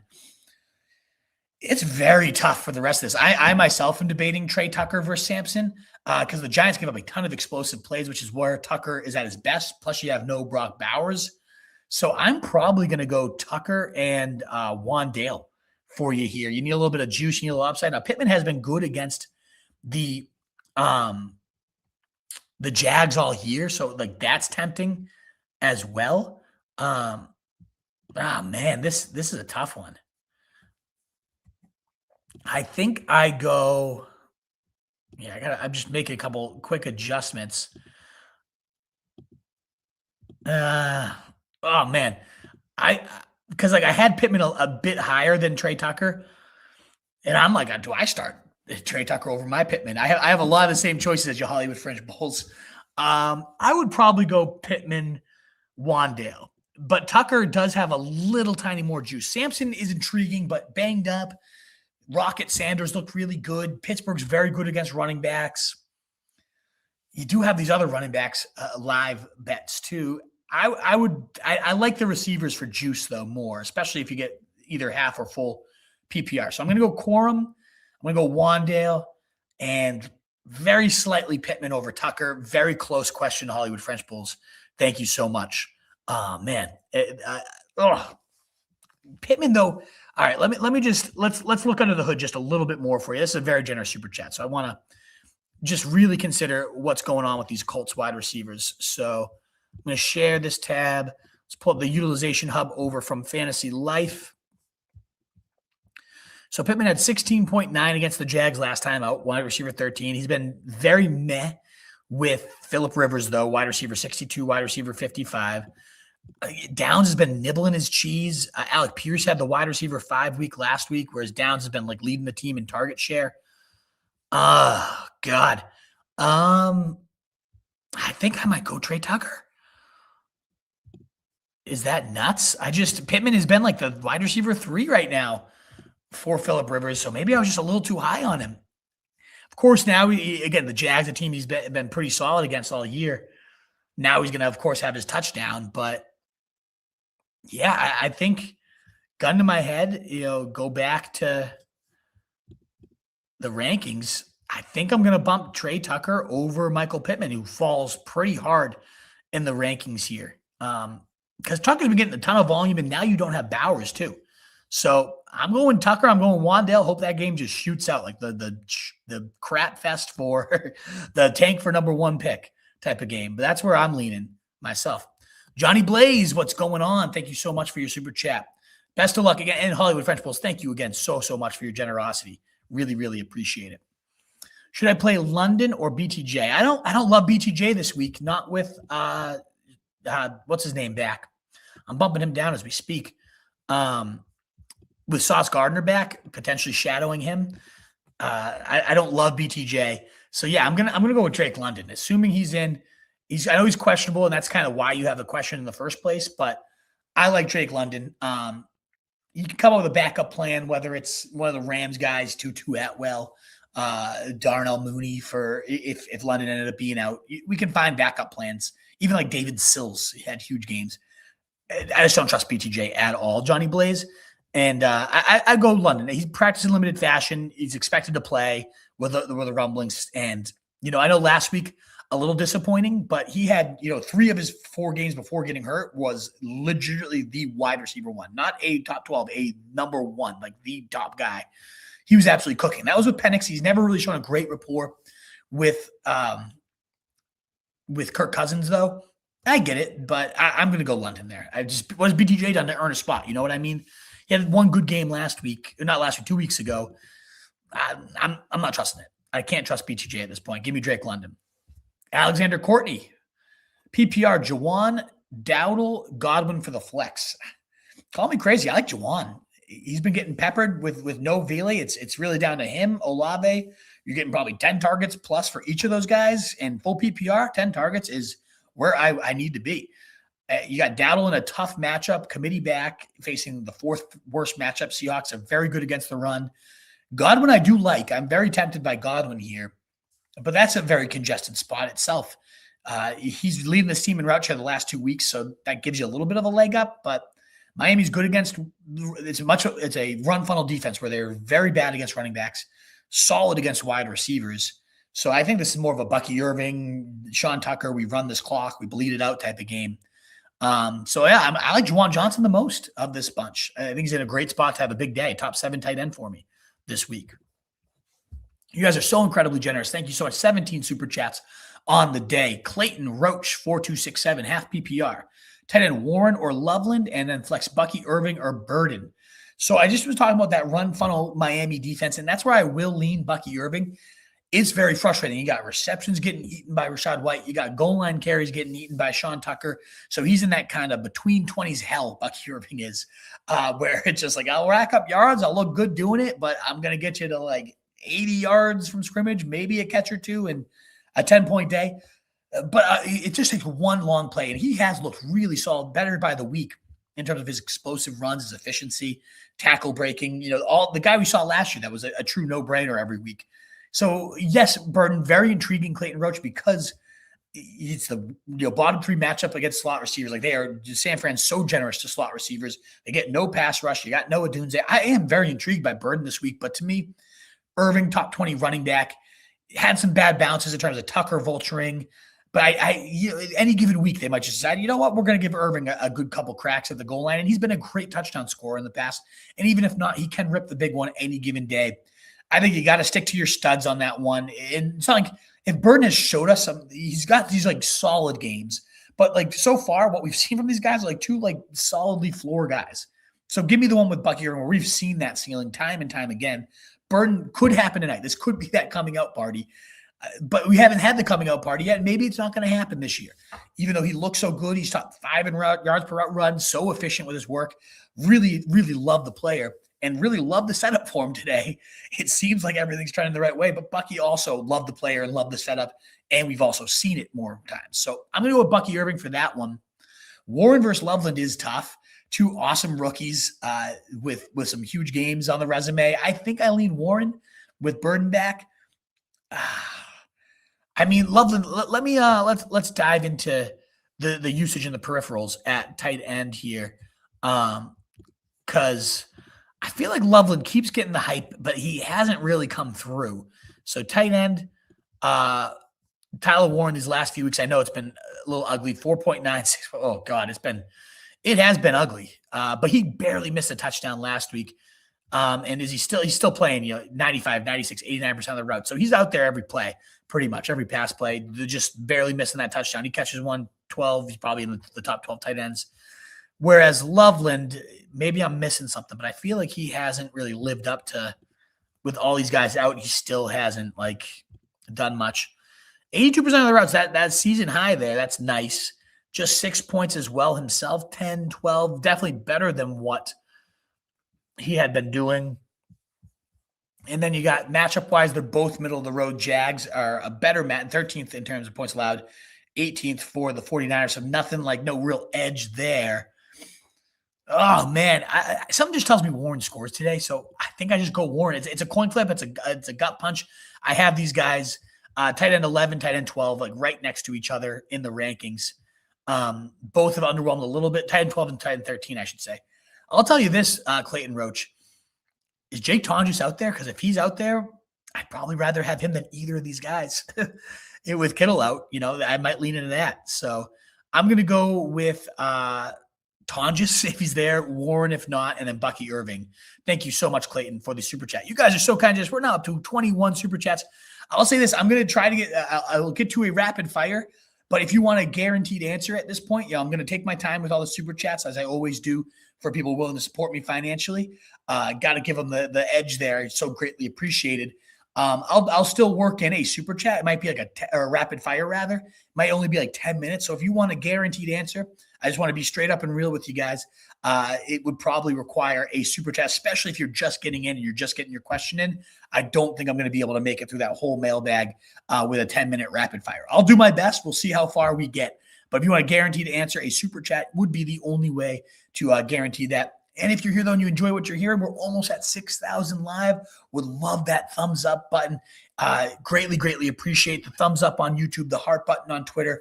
It's why we got to 12,800 last week. I know we're not going to get there this week, but 6,000 live is still absolutely insane, especially with the finals on the line.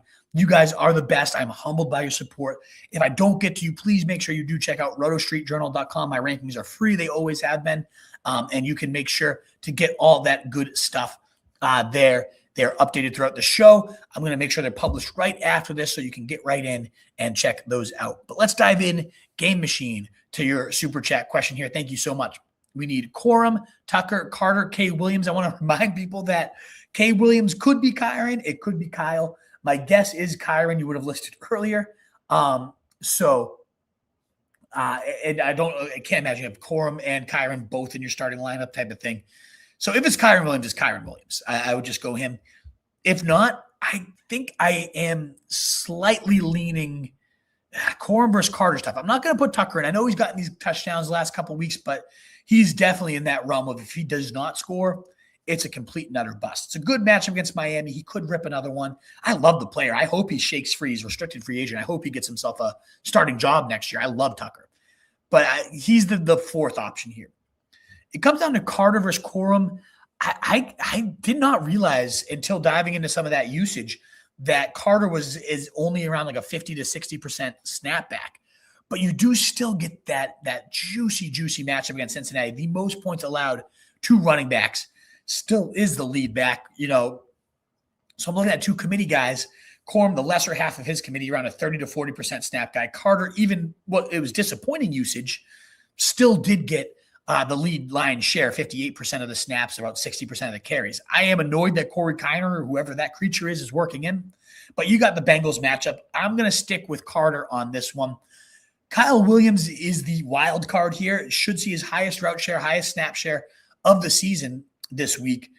And he's been very, very efficient, very solid. I mean, every time we need a big play, it seems like he comes up with it. I love it. Steve Smith compared him to Steve Smith because of the way he tracks that deep ball, and I love that comparison as this like undersized, fiery guy. He is the ceiling play here. He's the one that if one of these guys was going to go off for 25, Kyron Williams catching 2 bomb touchdowns is very much in the realm of possibility today, Game Machine. So if you faced Henry, you're down getting bludgeoned there, then maybe you do roll those dice on Kyle Williams. But otherwise, if it's a 50-50, especially if you're a favorite, I think Michael Carter as, yes, more of a committee back than we wanted, but still the lead back against the team giving up the most points to backs. I got to go to that. I think you're going to get like a nice 12 to 15-point day out of Carter. Rav Aji, I believe is how I would say that. I'm not sure. Apologize if I mispronounced it, but one flex, two receivers. We got Hendo, Warren, London, Wilson, Evans, Devonta. We got great options here. Let's dive in. I'm definitely playing Henderson against the Jets. Again, steamrolled after steamrolled efforts these last few weeks. I know last week against the Saints was disappointing with Estime, but Taysom Hill was the one that got there. He ended up having like 17 points himself. And then before that, we had Bijan 29.8. We had Henderson himself 28 points. We had Derrick Henry. Since trading away Quentin Williams, they've given up the most points to running backs. And if you call Taysom Hill a running back, they'd still be right there with it. So I got to go Henderson. Even unlimited workloads, this guy should be able to smash that defense. And then for so that unfortunately takes out Warren, who I do like. He smashed me for 30 points last week. That hurt. And Cleveland's run D has just completely quit. It used to be a matchup you wanted to avoid, and now it's like one you want to hammer and target. But even still, I'd play Henderson over him. And then it gets us to wide receivers. I'm going Mike Evans, no doubt, is one of them. Tougher matchup for wide receivers. Miami's actually been sneaky good. They're definitely a pass funnel defense. But even still, I got to go Evans, no doubt about it. And then I'm going to go Drake London. It is risky because if he doesn't play, what do you pivot to? But it's Drake London. Again, I know it didn't come with Kirk Cousins, but before he was knocked out, he had 3 of his 4 games were like the wide receiver one. I think it was the first time in a decade where a wide receiver had back-to-back, like the wide receiver one performances. And that upside is just, I can't get away from it. Yeah, 31.8, 8.2, 38, 22.4, 18.9.5. Only 5.7 last week, and that is the risk. Is it a Kirk Cousins problem? Is it a London problem? Is he not healthy? But he still did play 83% of the routes. You know, he was a near every down receiver. So I'm just going to stick it out with London there. So I'm going Henderson, I'm going Evans, and I'm going London there. Of course, if Marvin Harrison wasn't playing, it'd be Michael Wilson, smash him in. He'd be even ahead of Evans. He'd be ahead of Henderson. But when Harrison plays, they both saw 12% target shares last week. He got the touchdown. Wilson looks good. Love the guy, but ultimately, I'm not putting him above Evans or London when you got Harrison nibbling the cheese there. JPO Jam, thank you so much for your super chat. I greatly appreciate it, sir. And half PPR, pick 2. Hall, Dowdle, Genty, Stevenson, and Taysom Hill. And at QB, Lawrence, Purdy, thank you and good luck to all. Hey, good luck and thank you, sir, for your generosity here. I'll say the quarterback one we've had a couple times in terms of Lawrence versus Purdy. And now with Kittle out, it's even clearer. I did have Lawrence above anyways, but now you lose a huge explosive weapon. I don't think Shanahan's always next man up, and they still end up thriving. I think Tonjes is still going to be okay. But it does take away a little bit from Purdy. And then you got Lawrence, 44-31 quarterback, 1 and 2 in back-to-back weeks, including a game against the Broncos, an elite defense. That's just how much this Liam Cohen offense is clicking, how Lawrence has found his groove within it. Jacoby Myers has really unlocked a ton for this team. So I got to go Trevor Lawrence there as my preferred quarterback. And then in terms of the running backs, Genty's the no-brainer. You're locking him in. There's no doubt about that. 31 points last week against Houston, a bottom 3 matchup. Now you get a top 3 matchup. Giants are an abysmal run defense. Should see all the work. I'm going Genty, no doubt about it there. And then it does get tougher. I don't trust Breece Hall. That Jets offense stinks. It's a tough Patriots run defense. Dowdle in that committee against the Seahawks, bottom 4 matchup. I actually boil this one down to Taysom Hill and Stevenson. I'm going to go Stevenson. I know Henderson's back, but all week, it's one of those things where you practice all week with Stevenson in mind as your lead back, and you're surprised you get Henderson back. You're going to use him. You're going to get that in there. But this is a run defense that can get steamrolled. They gave up 40 combined points to Dolphins backs just 2 or 3 weeks ago. And I could see another situation where like both Stevenson and Henderson get to like 20 points. So I'm going to go with Stevenson, Genty. I'm going to go Lawrence over Purdy. Thank you so much for your super chat, and best of luck yet again this week. We got Jacoby, Trevor Lawrence. I'm going to go Trevor Lawrence again there. Derek, I have them ranked Trevor Lawrence 5, Purdy 6, Jacoby 7. So we're talking about that exact pocket of quarterbacks. And I know Brissett, very juicy matchup against Cincinnati. In fact, he's been top 12 every single week other than last week. Awesome. 20-ish points nearly every single week. But that's kind of like where he caps out too. It's like, I'll get you to top 12 numbers, and I'm probably going to be quarterback 9, quarterback 10. Got to get you to 20. And it's like, I hit the break there. I'm never getting you to 30. Whereas Trevor Lawrence is back-to-back games with over 30. And one of them coming against one of the most elite defenses. So to me, like, they're both solid floor plays. And then Lawrence has the much higher ceiling. Sampson versus Carter. I'm going to stick to Carter. Again, I understand the concerns. The fact that Kiner worked in last week is extremely annoying, but Cincinnati is that bad against the backfields. So I'm going to go with Michael Carter there. Sampson, he's banged up. No guarantee to even lead this team in carries after Raheem the Rocket Sanders looked really good. I love that rookie prospect. He could be more of the carry guy. Sampson could get the receptions. And full PPR, that's not nothing. Sampson has some juice. But I'm still going to go Carter there. And then I'm guessing that's Kyle Williams versus Parker Washington. And I am leaning to Kyle Williams there. Just should see. We don't know quite yet if Demario Douglas is ruled out, but especially if he's out, they have nobody else to go to besides Diggs, who will be an alpha. And that is the risk here with Kyle Williams. I don't want to say just because he gets routes, he's guaranteed. He did have a game with 78% route share and scored 0 in that game. So he's far from a guarantee, especially because this team, the Patriots, could get up huge and then just bleed clock. That's the risk. But every time he's in there, Kyle Williams, it seems, especially these last few weeks, 33-yard touchdown 2 weeks ago, 37-yard touchdown last week. He's just this big play artist, and Drake May is cooking, chasing that MVP. But you also have Trevor Lawrence. So, these guys are so close that if I'm playing Trevor Lawrence, I think I end up, if this is the same league, Derek, I have Kyle Williams higher in a vacuum, but by a spot. So if I'm playing Trevor Lawrence, I'd rather just stack it up with Washington and kind of join my bets together there, especially with Sauce Gardner likely on BTJ today. So I'm going to go Lawrence, Carter, and then if it's the same league, I go Washington. If it's a different league, I go Kyle Williams. Bees Turtle, full PPR, Wandale or Tet. Ooh, full PPR does narrow that gap, especially with Theo Johnson out. More targets going to Wandale, but I'm going to go with Tet. Coming off a 19-point day, 11 in 5 of his last 6, a nice solid baked-in floor. I do think Wandale has a nice day today, especially with, again, the other options removed. But ultimately, what if the Giants are just no, we are tanking. We're just going to run, bleed clock, and so the Raiders decide the same, and it just no throws. I did hear a stat, too. Wandale's third in yards per game with Jackson Dart at QB. Slayton and Theo Johnson average more. Again, Theo Johnson removed does open that path a little bit more. But I got to go with 10. Chasing Rookie of the Year. Looked fully healthy last week on that 19-point effort. Seahawks, tough defense, but you can throw on them a little better than you can run on them. So I'm going to go with Tet there. Very tough question, though, Bees Turtle. We got AC Yard Services in Portland. Half PPR, Henderson or Monungai. I would definitely go Henderson in this one. I know it was a late week activation, but he smashed this team the last time out with no Stevenson. Stevenson is now here, but both those guys can get there. Like I said, 40 combined points for the Miami backfield just a couple weeks ago. Ever since Quentin Williams, this Jets has been the definition of a doormat run D. So I'm going to go Henderson for sure. 2 committee backs. Give me the one with more juice himself in the better matchup as well. I'm leaning Henderson. Looks like Zach Ward super chatted $5. My man Campanelli, did you happen to find that question for Zach Ward? I'm not seeing it with the super chat. So my guy Campanelli is going to look for Zach Ward 8750 if you want to search for that one, as well as James CDXK. All right, we got the Zach Ward question. Here we go. My opponent had Goff, Schultz, Henry, and I'm projected to win by 12 right now. My lineup is Josh Allen, Achane, CMC, JSM, Michael Wilson, McBride. Who would you start at flex out of? Okay. We don't have. Is there anything else for Zach Ward? I really appreciate the support, Zach, but this question is kind of all over the place.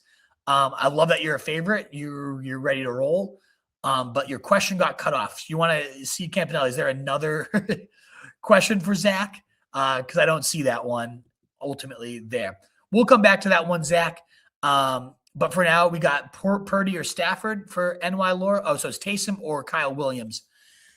You're projected to win both these guys, Zach. So let's wrap up this question for you. You're projected to win. You need safety. Unfortunately, neither of these guys have safety. I will say I think there's definitely a far greater zero risk with Kyle Williams. He could play. We've seen it. He played his season high route share was 78%, and he had 0 that game. They might just run some more, Zach. So I like Kyle Williams. I think he catches a long touchdown today. I'm a big fan of him. But Taysom, you're probably getting 8 to 10 carries. They'll probably throw it deep at some point with him. So there's just a little bit more juice and there's a little bit more floor, in my opinion. So, Zach, with you as a favorite, I'd lean into the guy that I know is going to get some guaranteed work. Thank you, Campanelli, for doing some serious digging there. The other one that we don't have is James CD. We got it right here. So, Lost Bowers, Barner, Parkinson, Loveland, Tonjes, Meyer. I got to go with Tonjes. He always thrives every time he's had to step up here. It's just a key staple of the Shanahan system. Good matchup against a struggling, reeling Bears defense. So, yeah, I'm going to go with Tonjes for that one. In terms of Purdy or Stafford for NY Luro 85, I'm going Purdy. It's my quarterback 5, or rather, quarterback 6 and 7. But now that you lost Kittle, I'm kind of like, ooh, do I stick to that? I'm not sure. I would probably go, yeah, I think I'm still good with Purdy, though, because Tonjes does step up fine. I have Purdy, quarterback 6, Stafford 7, Brissett 8 here. That's a very tough one, but Purdy off a 5-touchdown day is tough to sit, especially in a good matchup for quarterbacks. Chicago has given up. I'm just quickly diving in here. The Bears are the 10th most points to defense, to quarterbacks. Falcons are 16th most, so very tough call, but I'm going to go with Purdy on that one, NY Luro. O. Martinez, Strange or Hill at tight end. I'm going to go, we've gotten this one a bunch of times, O. Martinez, so you must have missed it earlier, but I'm definitely going Hill. I know Strange, good matchup, top 6 matchup for tight ends with Strange, but he only had, like 4 points against his team last time out. Whereas Hill, you're getting the carries, you're getting the yards, you're getting the throwing upside. I'm rolling that out. It just seems like a much higher ceiling play with a similar floor. So give me the guy that has the shot to get me to 20 points. Whereas your Strange may be a little safer the way that Lawrence is cooking, but it could be anybody any given week the way that team spreads it around. So I'm going to go Taysom Hill for that one. Overcome 70X7. Thank you so much for your generous super chat, good sir. Wrecked by Jacobs. Yeah, what an a-hole. A lot of choice words I'd say here, but I'm trying to keep it family friendly. Pick 2, London, Diggs, Henderson, Olave. So you need upside. You got to get Olave in there. 31-point day last week. No Devon Bailey. Sees 16 targets. It seems insane to say, Devon Bailey, the key to unlocking Olave, but it really did consolidate those targets even further. Plus a great matchup against Tennessee. Top 10 matchup, especially the last 4 weeks. They've been a top 5 matchup for wide receivers. They're getting thrown on all over the place. So I got to go Olave. And then Diggs versus Henderson, very tough. I'll avoid the London play for now just because, you need upside, and London does have it, but you already got, crushed by one injured stud. Could you really stomach it twice? I'm actually going to bump London below Diggs in my rankings just because there is that risk. And it's a tough matchup against the Rams too. So I'm going to go, I think Diggs versus Henderson is very tough because the Jets are much more generous to running backs than they are wide receivers. But I'm going to go, Olave's the clear lock. I think I go Henderson just because, again, they could steamroll this team all day on the ground and then they don't even need Diggs to do anything. So I'm going to go Olave and Henderson, and then you lost Bowers and Kittle. Damn, how'd you have both those guys? I would go, Barkley over Henderson still because Buffalo, a top 5 matchup for running backs. Barkley seems to be finding his groove as well. A wet game where you probably lean on the run game. So I go Barkley over Henderson. I go Olave over all of them. I'd go Olave, Henderson, and then in the other one, I'd go Barkley over Henderson. Yes. Goddard or Tonjes for Beast Turtle. I got to stick with Goddard there. The thing that I love about Goddard is those little shovel passes on the goal line. You get that little dink and dunk rushing touchdown type of situation.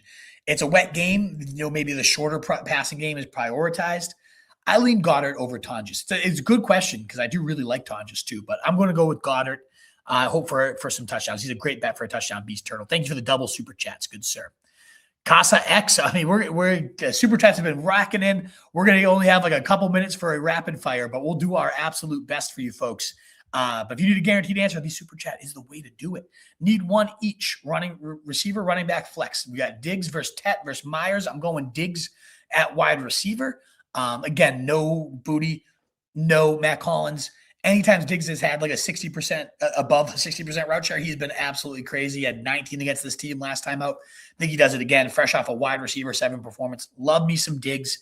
I think for running back, I'm going to go Carter. The Cincinnati matchup but the Jets matchup is juicy. I'm going to go Stevenson over Carter. I'm going to make sure that's reflected in the rankings because I just think both Patriots running backs get there, whereas I don't love trusting the Bengals backfield if I don't have to. I love the Cincinnati matchup, though. But I'm going to go tap for the flex. So I'm going to go Diggs, Stevenson, and then flex. It comes down. I mean, I love all these options, but I just think Tet on that path to win Rookie of the Year. Got to have it game. Looked healthy last week. Tough match against Seattle, but he's had 11 plus in 5 of his last 6 with that 19-point day last week. I very slightly go Tet over Myers for the flex, but that's close, especially if it's full PPR. It's even closer with Myers getting some of those easy catches. So I'm going to go Diggs, Tet, and Stevenson for that one, Casa X. Thank you so, so much. We got Pittman or Downs. Shake and Bake. I'm going to go with Pittman, the better touchdown bet, I would say. Downs has really meshed with Rivers, and they played more 3 wide receiver sets, which has been a couple season high in route shares for Downs. But gun to my head, like, who do I think actually scores more this week? I know it's been Pittman. Rather it's been Downs the last couple weeks.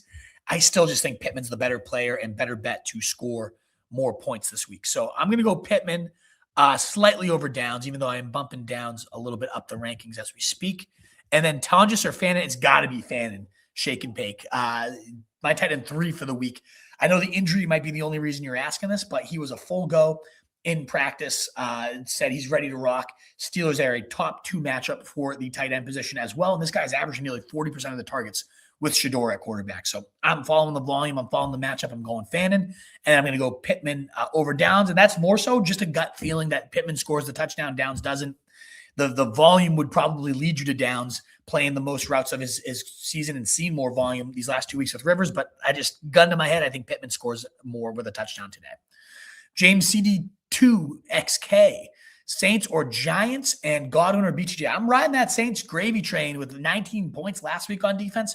Tennessee's shown a little more fight, but I still think it's a good spot. Giants defense, even in good matchups, still haven't had like a double-digit day, whereas Saints have at least flashed that, like, I can win you week upside, and they're both in good matchups.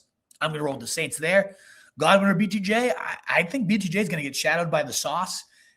Godwin playing season-high route shares these last couple of weeks, leading the team in route share. So I'm going to go Godwin over BTJ on that one. And, folks, that does get us to the 2-hour mark as we wrap up our Super Chats.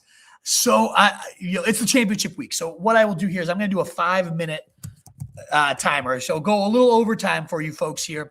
But please, because of this, consider hitting that thumbs up button. I'm going to do 5 minutes of rapid fire. I'm going to get through as many of the questions as I can in this mailbag, including if there's any more Super Chats that come in, I will rapid fire those as well. But 7,000 here, the second highest views we've ever gotten in terms of live views. We love to see it. You guys have helped us set records after records each and every week.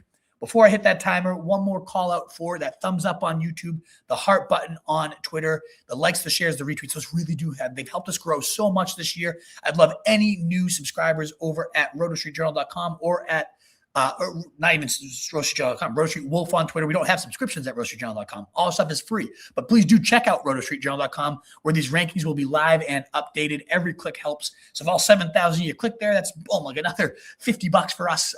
So that would be greatly appreciated. Plus, you want to see, if I didn't get to your question, where I rank these guys. I always publish those live after the show. I'll put a note at the top. It was after the live show. Would love you to check those out. And would love any followers at Roto Street Wolf as well. Would greatly appreciate it. But one last call again for those likes, those shares, those retweets. Let's get for championship week, one last rapid fire. We can't end the stream, the season, and not do a rapid fire. Thank you again so much for being here, guys, and for trusting me in your finals. I hope I get it all right for you. Let us fire it off. We had left off at Cappy Dave, 5-minute rapid fire for the folks, the good folks, 5 extra minutes here. Let's do it. All righty, half PPR, Henderson or Carter. I'm going Henderson. Wide receiver, Wilson, T-Mac, or Burden. I'm going T-Mac. Flex one of the guys from above. I would go with Carter. I think you need to go for upside for Hill. Oh, so he's helping answering questions. Burrow or T-Law. I'm going Burrow. Carter or Corum. I'm going Carter very slightly. Egbuka or Kyle Williams. I'm going Kyle Williams. Michael. Big dog, miss you too, Luis Perez. Championship finally here. Start 2, Fannin, Kittle, or Kyron. I am going to go, well, Kittle's out, so that one makes it easy. Hey, good morning, fellas. How's everything going today? What's up, Michael Hart Jr.? Great to see you. Good luck, everyone, for something to play for. Good stuff. Same to you. Let's go. Lost last week in the semis. Brutal. I did in my most important league as well. It just happens. It always happens. Bad luck indeed. Half PPR, Tyrone Tracy or Kenneth Walker.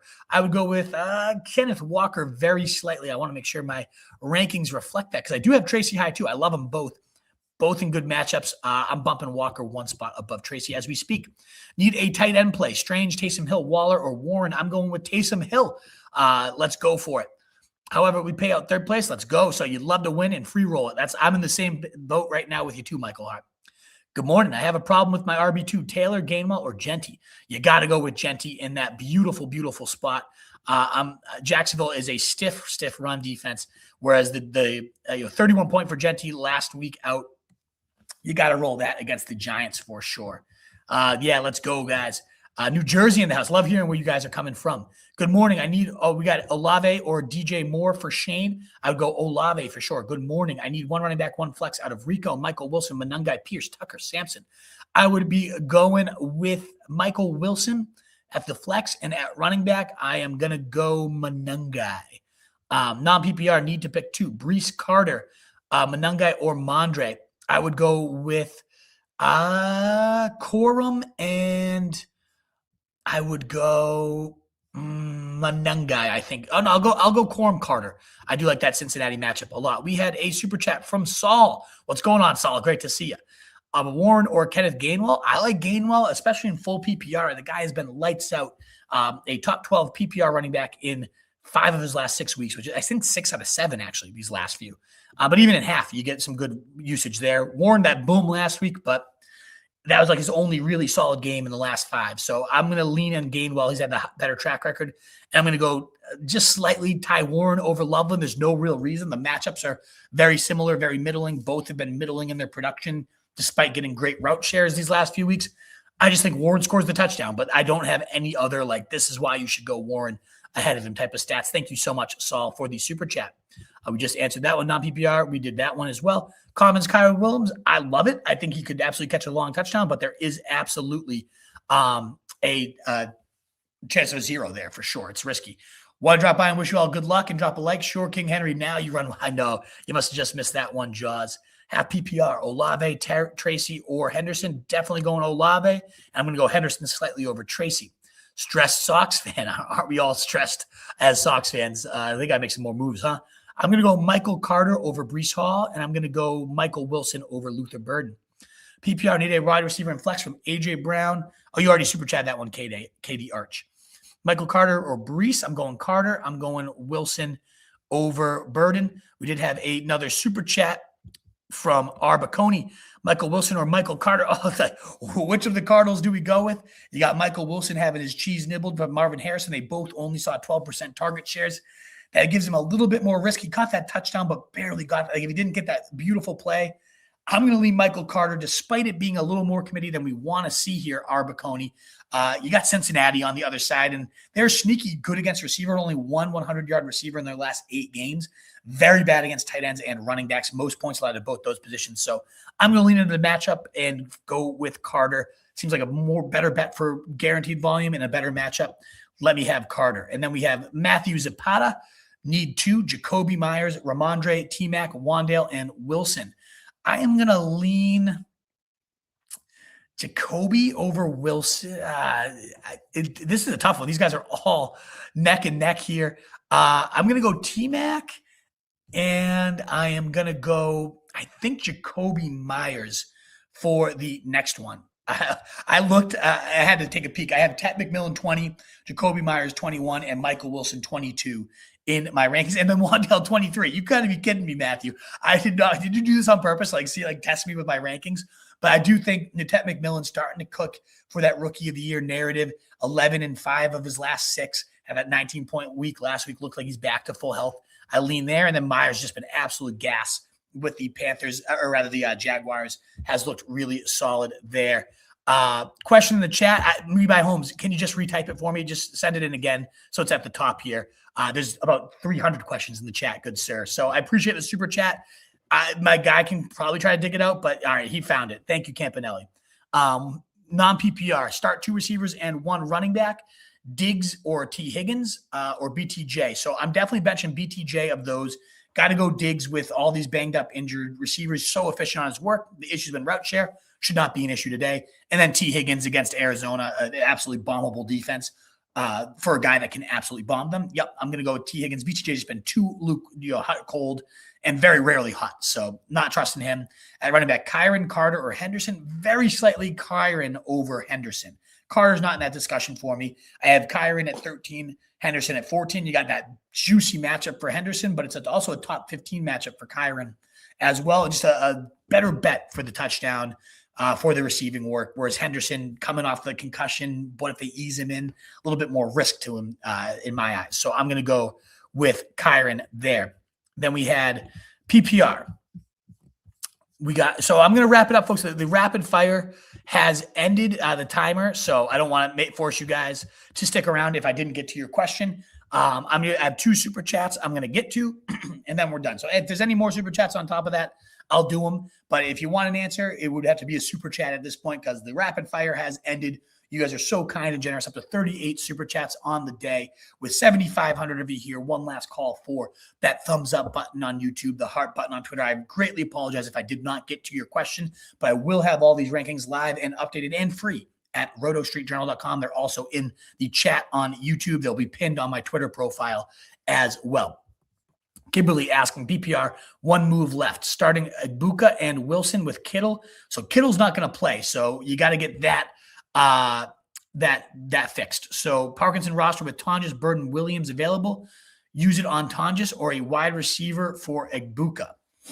Oh man.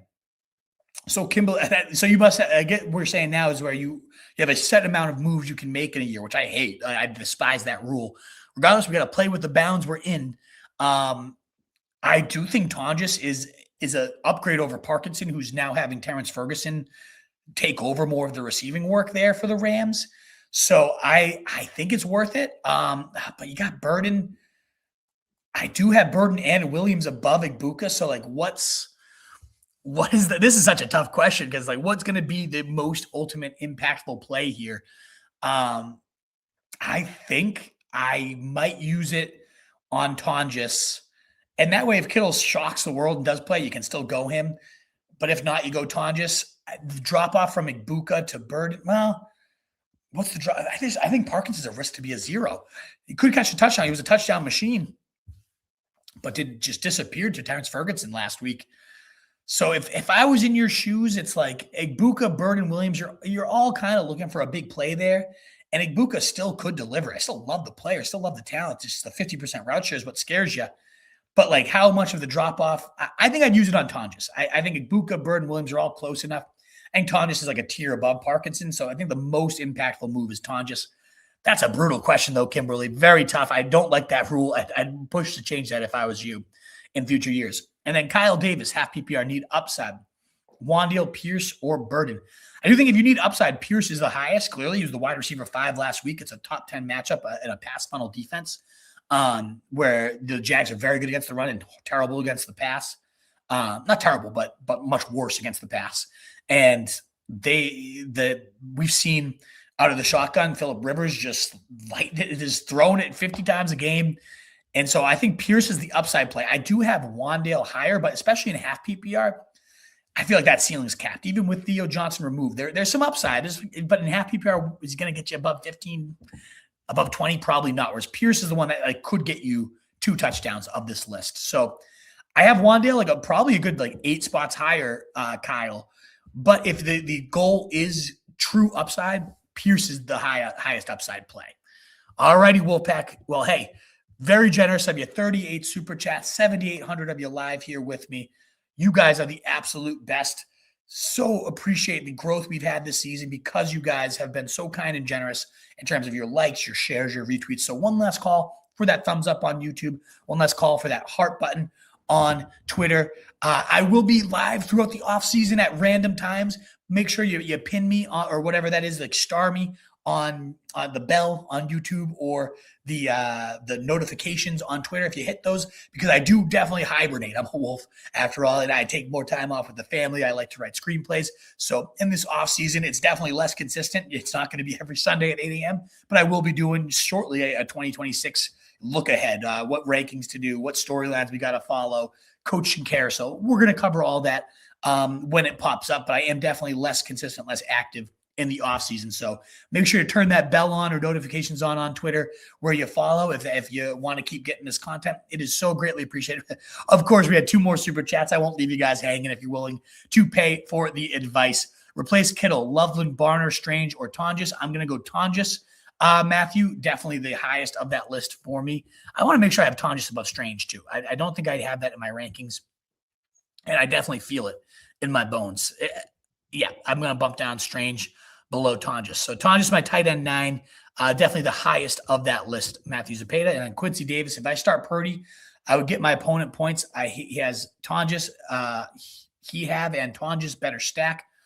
I don't know what you're saying there, Quincy. I'm sorry. But I have CMC and Purdy, or I could start Trevor, Myers, and Strange. See, I would rather play Trevor. I don't think like stealing his Tonjes points is all that crucial because he could get there with Juwan Jennings. He can get there with Ricky Pearsall. And I just like Trevor better. 31 and 44 points in his last 2 weeks, including a game against the Broncos. I'd rather just stack that up. I'd rather have Tonjes than Strange. I can't tell if your question is like you have one or the other, but I do rather play Trevor. I'd rather Quincy play Trevor either way. I think he's the higher upside guy. We just saw Purdy bomb this Indy defense for 5 touchdowns. So, Trevor Lawrence enters this matchup with a full head of steam, and it's a great matchup.